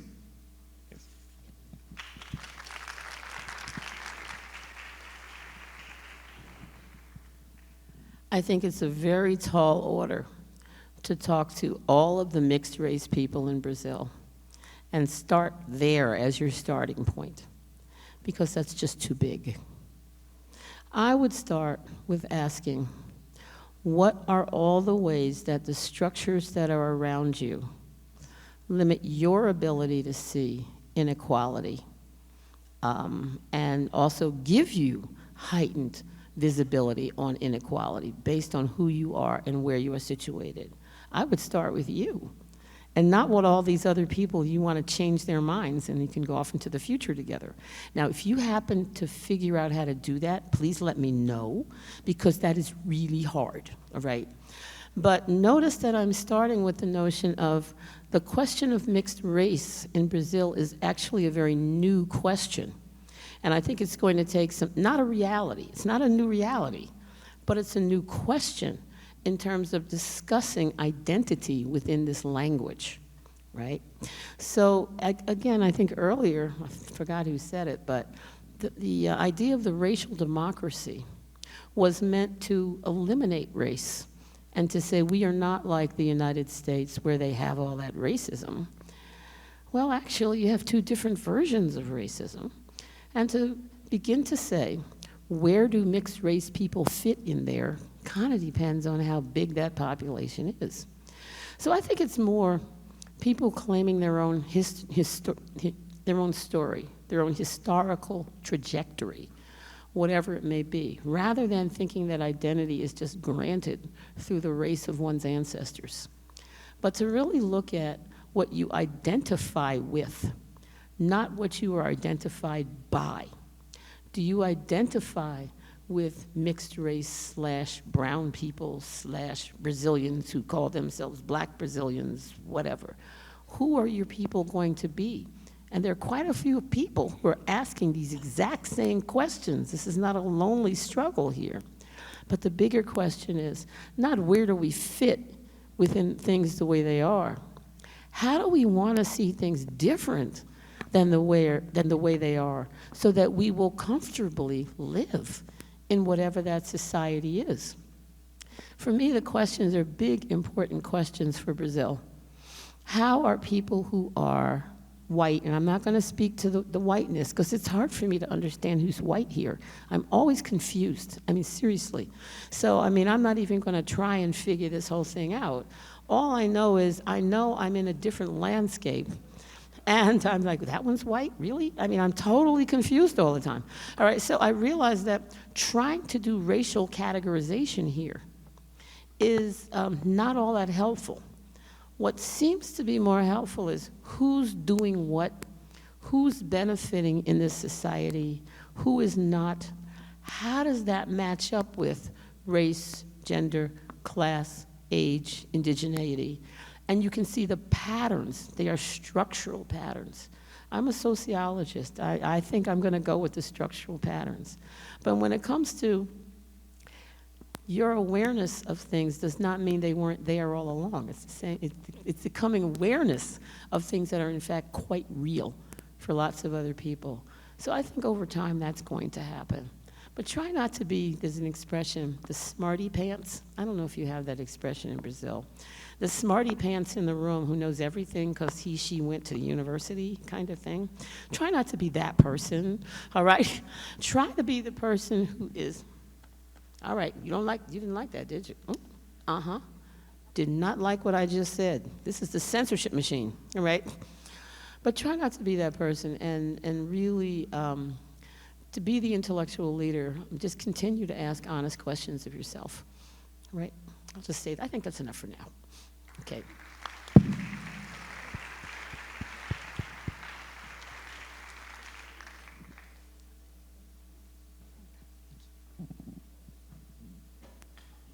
Boa noite, eu sou o Gabriel. Gostaria de agradecer pela palestra. Fiquei muito contente com a presença da Marta. Conheço a Marta, acompanho o trabalho dela. Inclusive, já tive a oportunidade de ser aluno da Ebony English. Tive uma experiência muito bacana. Então, é importante assim, essa questão que você falou da língua, né?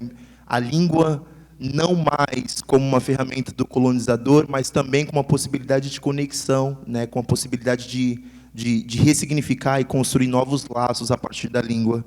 Então, na experiência que eu tive na Ebony English, você estar com pessoas como eu e poder discutir não só sobre assuntos da sua cultura, mas assuntos, enfim, poder aprender vocabulários relacionados à arte negra, a cultura negra, é muito importante e traz também um sentimento de identificação e de pertencimento que acaba por engajar, acaba por motivar e manter a gente nessa jornada de aprender e estudar uma segunda língua.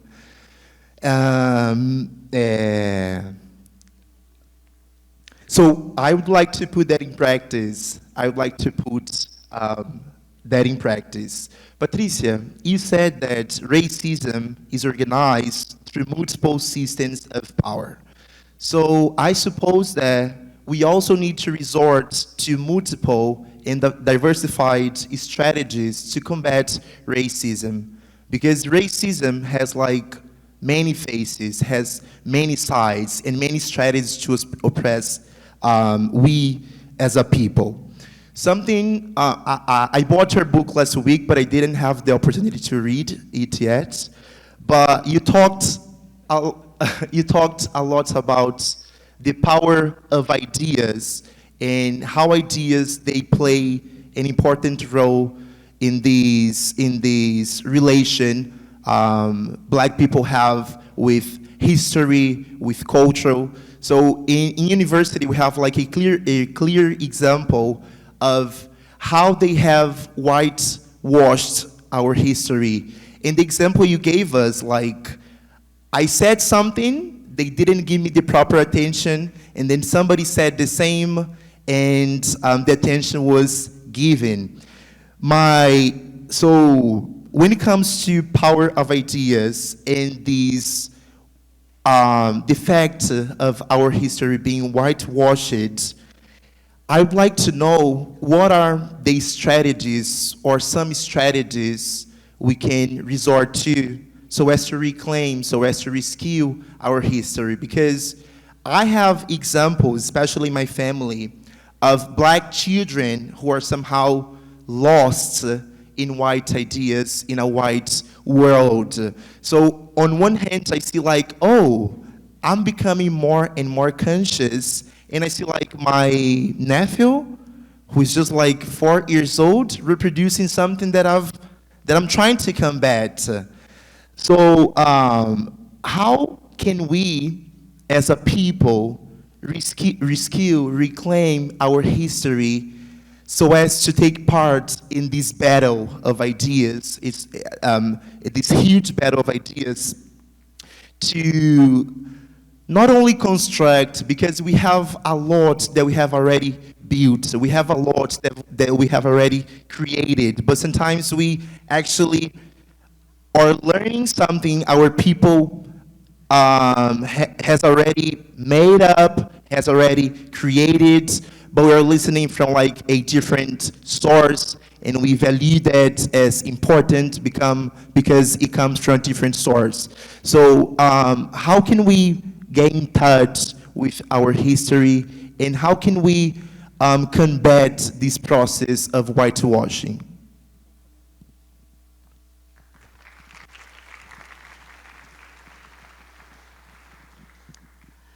I think the first thing to keep in mind is that we are all specialists, and there's no one best way to go about this. It's more a question for each of us to decide where we're going to put our energy and where we cannot. We cannot do everything. Initially, when you're noticing the world, it just all seems big and overwhelming, and you want to change it all at once, which would be great if that worked out. But what is much more reasonable and likely is to think about all the places where, if you're going to work with ideas, you actually do so. So in my case, I decided early on I was not going to be the leader of a social movement. I was not going to be the one that was at the protests. I was not going to be the one who was going to be doing all basically the front risky work, to be honest with you. I mean, the people who were taking all those risks in social movements, I was going to focus on family and ideas. So I focused on my own family, the whole question of raising your own children in a certain way is really important to me, because they don't get a second chance to be 4 years old and 5 years old and 6 years old. They get one chance to do that. So the things that we can do when children are very important. So that's the individual. That's why I'm coming back to focusing on children and youth again in my work. That's going to be a next phase, but that's where I started. I started as a teacher of children, not of university students or any of this fame and fortune stuff you see now. This is not where I started. I really started with that, and I've carried through what I've learned in those settings, teaching in schools, teaching kindergarten kids, teaching third graders, writing curriculum, really being in the just in the thick of doing the work of idea creation in spaces where we were free to do so. This is what I did in my early years of my career. I taught in the community schools movement in Boston. We ran a school. We ran it from top to bottom, kindergarten through 8th grade. We wrote the curriculum. Our school was completely, it sounds like your school in some ways, maybe. Our school were black kids, and we had figured out a way to do that. But what was freeing for me in that experience was the opportunity to experiment and to reclaim this kind of history that you're talking about, We taught Africa routinely. We taught kingdoms of Africa. We used art and music and dance and drama as sources of expression and analysis. A lot of what I'm doing now come from my 5 years of work in the community schools.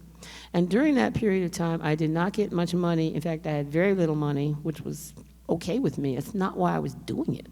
But it was really sending myself back to school so that I could be equipped to do the kind of work that I do now. So, for example, that was also during a social movement period when there was a lot going on. I had never been taught any Black history. There was no such thing in my schools. My education really was, I guess you used the expression whitewashed. That's what it was. It wasn't even washed. It was just white, right? So, I don't know what they were cleaning up. It was just white. So when I was teaching a classroom full of Black kids, I realized, I don't know stuff I should know. So I became an independent researcher so that I know how to find things out, because I don't assume that if it's not there, it's not real. I'm gonna start looking for the stuff that's not there and make it real. So I think that's really the sort of the ideal work when I look at sort of my trajectory, and then just went on from there. So the whole question of doing certain kinds of work, but I have been very clear that my terrain of struggle is ideas. I use the expression intellectual activism to find all the places that I can where ideas can travel, and I will also translate my work and talk to high school students in a very different way that I talk to you tonight about similar ideas, or I will talk to university presidents about similar ideas that I talk with you about tonight in a very different way. So I've had the opportunity to see ideas are very portable if you know how to take them and if you know how to use them. So to me, the time that you're spending, the fact that you're noticing your nephew, the fact that you're noticing these relationships, that you are seeing the importance of the education that you've received thus far, and that you want to take it somewhere else, put you at the front of the line as an intellectual leader. You don't have to be an old, whatever, degreed person to do that. Some of the best stuff has come from people who are exactly in this pocket that you're in right now, asking this kind of question. So that's how I would answer that. Become a specialist in you, and you will figure out what is the best path to follow, and you will find along the way all of these colleagues and allies who may not be visible to you right now because you haven't met them yet, and you to them. But as you stay with this work, you will find these people. And those are the types of coalitions, the intellectual coalitions, that this work can engender, right? So when I'm at a place now of trying to protect it from the outside powers that be without becoming jaded about the possibilities for you, right? So I appreciate that question. Thank you.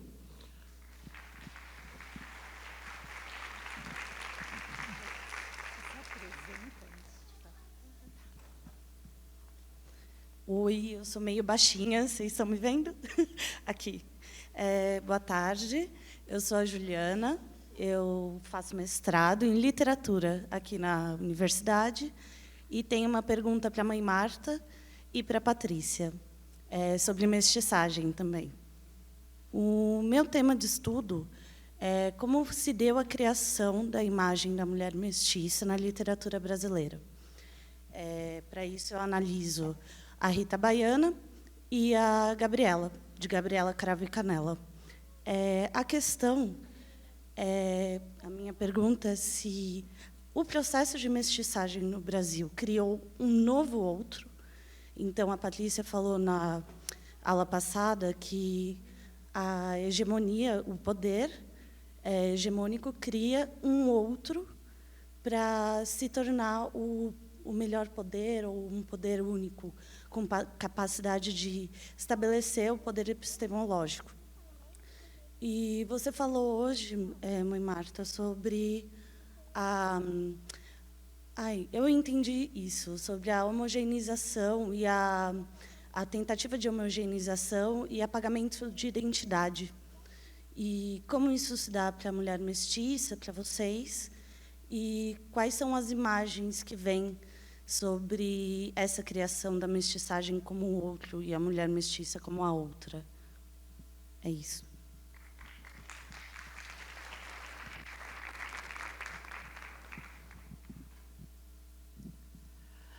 I think your study is going to be very interesting in terms of how an author, this is a fictional work you're dealing with? All right. An author can investigate those kinds of questions in ways that a social scientist cannot. What I would say about the notion of mixed race is this. It is very much up to each mixed race individual to, number one, claim that identity of he, she, they want, and two, to attribute meaning to that category. So the meaning of the category will not come from those from above. It will come from those to whom that category is assigned and how they use, claim, and refine that particular category. Mixed race people may decide, no, we don't want this category, we want another one. Or they may decide, this is the future of Brazil. We're all mixed race in some way, and this gives us a way of talking about the mixture in Brazil. But we cannot do this by ignoring the power relations that created the mixture. So to do that in a historic way is to actually replicate the problem that has been in place for so long. I don't see an easy answer to a complicated question. That's what I'm really trying to say. This is a complicated question, and it is one that is going to come from the type of scholarship and meetings and organization and political advocacy. It's going to come from people. But I guess all I'm arguing is that people be allowed to do that. See, what we want in the academy often is closure that makes it easier for us to do other things. We want to know what a term means so we can use it accurately. Or in some cases, people want to define the term themselves so that they can use it for their own vested interests. And I'm arguing that it's important to keep this kind of language more fluid. It's not loosey-goosey, it's quite real. But I would look ahead, not in the past. What are the implications of the work that I am doing now for Brazil 20 and 30 years from now? That, to me, would be an appropriate question. You need not know the answer, but to think about where are we going with this? Where are other people going with this discussion of mixed race? Who is resonating with it, and what understanding of mixed race do they have when they do?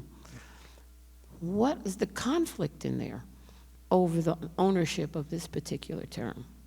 So there's a lot going on with this particular term.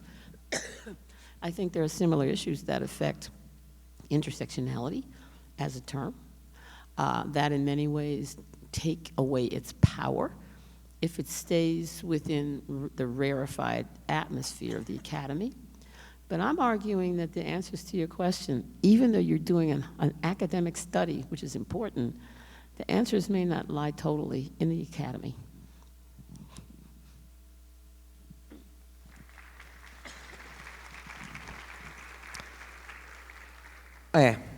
Realmente concordo, questão complexa, mas eu penso o seguinte. Vou até falar do caso da Gabriela. Bom, a primeira coisa é que o mestiço no Brasil, eu não sei hoje, mas quando eu era criança, o mestiço não sabia que era mestiço. Ele achava que era branco e que era melhor que os negros. E aí as pessoas olhavam para pessoas como eu, por exemplo, e falavam assim, nossa, Martinha, você é muito inteligente para ser uma preta, você não é negra, você é muito inteligente. Você é pretinha, mas você é bonitinha. Esse tipo de coisa. Então, eu acho que a primeira coisa que a gente tem que pensar no cenário brasileiro, porque é diferente do americano, é que o mestiço no Brasil não se reconhece como negro muitas vezes. No caso da mulher negra, quando a gente fala da mulher negra mestiça, de cabelo liso, como é o caso da Gabriela, ela é uma mulher profundamente estereotipada, né? Hipersexualizada. E esse personagem ele é realmente um outro, porque não, viver naquele mundo de fantasias, onde esse personagem é feliz, esse personagem é realizado sexualmente, inclusive, que a realidade da mulher negra é totalmente diferente daquela, porque é rejeitada, porque não é o padrão de beleza, porque, mesmo sendo clara, tem uma coisa no corpo dela que não a deixa aderente à imagem, né, que a sociedade entende que é a imagem da beleza, né. É um lugar muito fragilizado na minha leitura, né, e eu acho que parte do imaginário realmente de quem criou o outro, e esse outro é um homem que criou esse outro. Porque uma mulher não vai olhar essa outra mulher desse jeito, nesse lugar.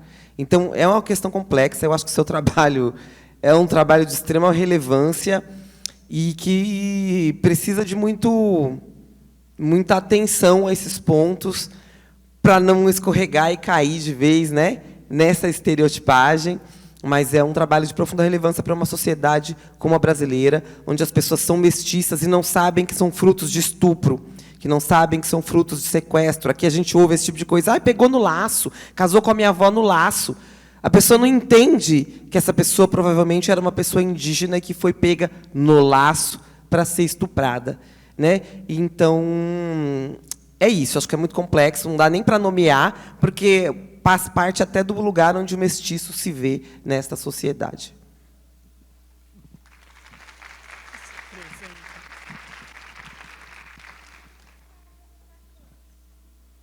Boa noite a todas e todos e todes. Boa noite, professora. Boa noite à mesa.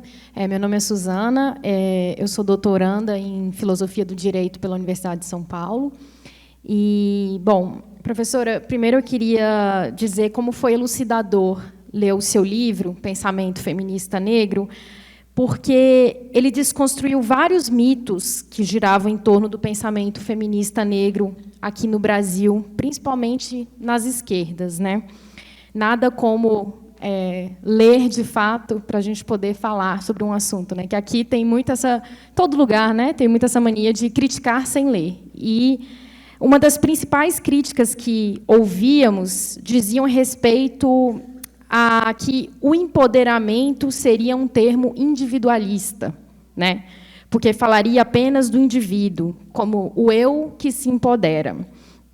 E, de fato, nós vimos como o mercado capturou esse termo. Vimos como coisas, compre este produto e se empodere. E, lendo o seu livro, ficou muito claro que o feminismo negro, embora reconheça como é fundamental que as mulheres negras construam uma imagem autodefinida de valorização de si própria, fora das imagens de controle da sociedade racista, como a mulata de exportação, como falava Lélia Gonzalez, você fala que a luta do feminismo negro é holística. É também, ou talvez primordialmente, uma luta por justiça social e para todos. Ou seja, feminismo negro está longe de ser só um empoderamento de indivíduos. E, a partir dessa ideia, a minha pergunta seria, eu queria ouvir a opinião da senhora sobre como que a senhora, que há tantos anos estuda interseccionalidade, vê esse debate quente que está atualmente nas esquerdas no mundo todo, sobre o conflito atual entre as chamadas lutas identitárias e o discurso da luta de classes, que para alguns seria anterior, ou maior, ou principal, ou antecedente, né? A questão é que, como nos mostrou de novo a Lélia, já nos anos 70 e 80, uma cegueira das esquerdas para o racismo e as relações profundas entre raça e classe no Brasil. Como, por exemplo, que a classe proletária, subjugada, marginalizada no Brasil, é essencialmente negra. E ela nos conta como comparecia a eventos, conferências, e as pessoas com discursos muito bonitos sobre anticapitalismo, derrubada da sociedade de classes, e absolutamente nenhuma palavra sobre raça, quando a massa proletária no Brasil é negra. Então, partindo do pressuposto de que hoje é impossível falarmos de uma luta por justiça social sem falarmos de uma luta contra o racismo, nós sabemos que muito hoje se fala, e até tornou popular dizer, que não existe capitalismo sem racismo. Mas, e sem capitalismo, há racismo? Se nós acabássemos hoje com o capitalismo, acabaria o racismo? Como você vê essa luta entre os discursos de interseccionalidade e uma pressuposição de que classe é algo interior? Porque a gente sabe também que, sem condições econômicas dignas, como lutamos contra o racismo? Nós temos visto no Brasil como a austeridade fiscal, por exemplo, inviabiliza uma luta contra o racismo. Então, basicamente, essa é a minha pergunta. Como a senhora vê essa complexa relação entre discursos interseccionais por justiça social e luta de classes? E se seria possível dizer que, se acabássemos com o capitalismo, o racismo desapareceria ou não? Obrigada.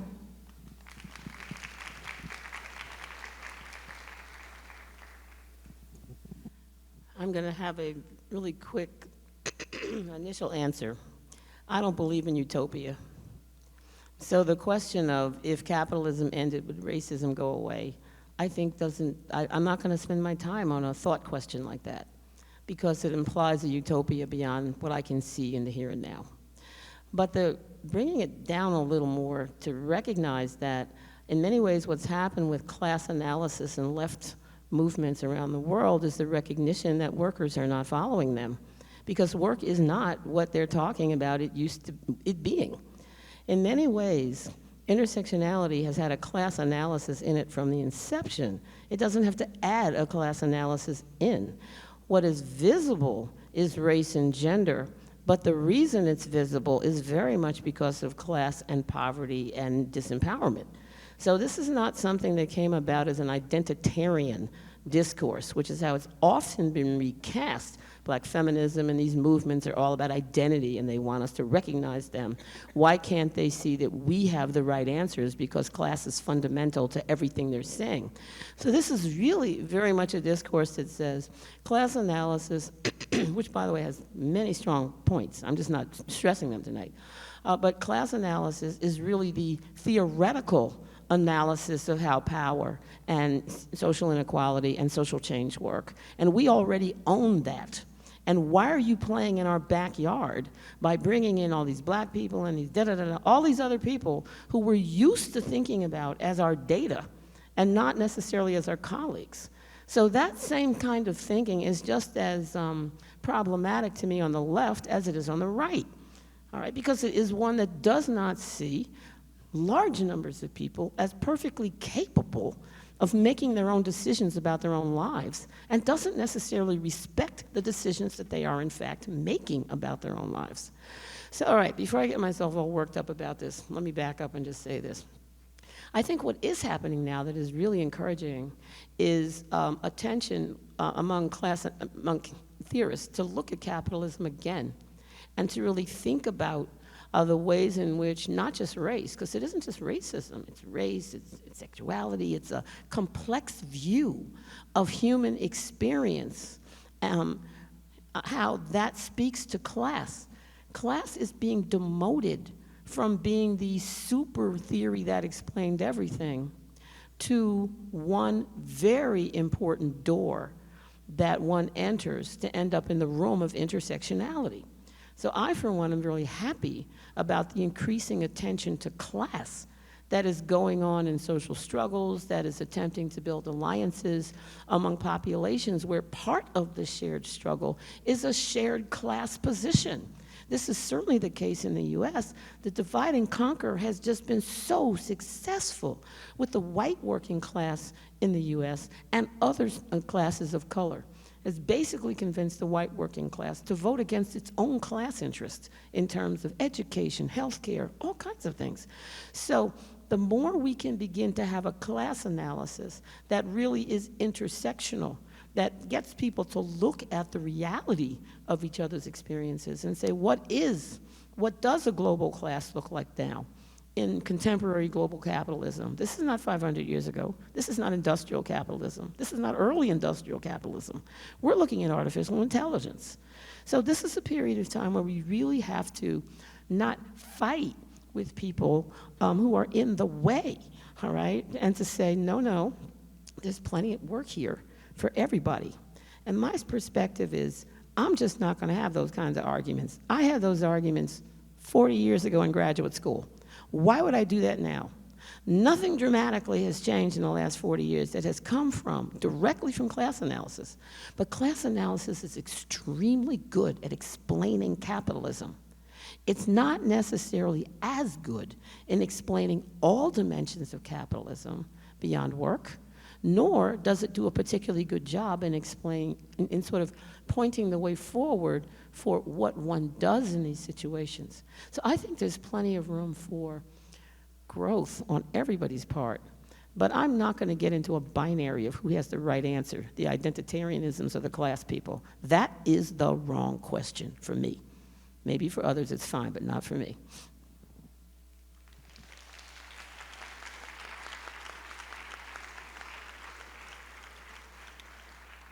Muito obrigada, Patrícia, muito obrigada, Marta, e muito obrigada a toda essa gente linda que está aqui conosco hoje. E nós temos a última aula pública da Patrícia na próxima segunda-feira, e eu espero ver todo mundo aqui de novo. Boa noite.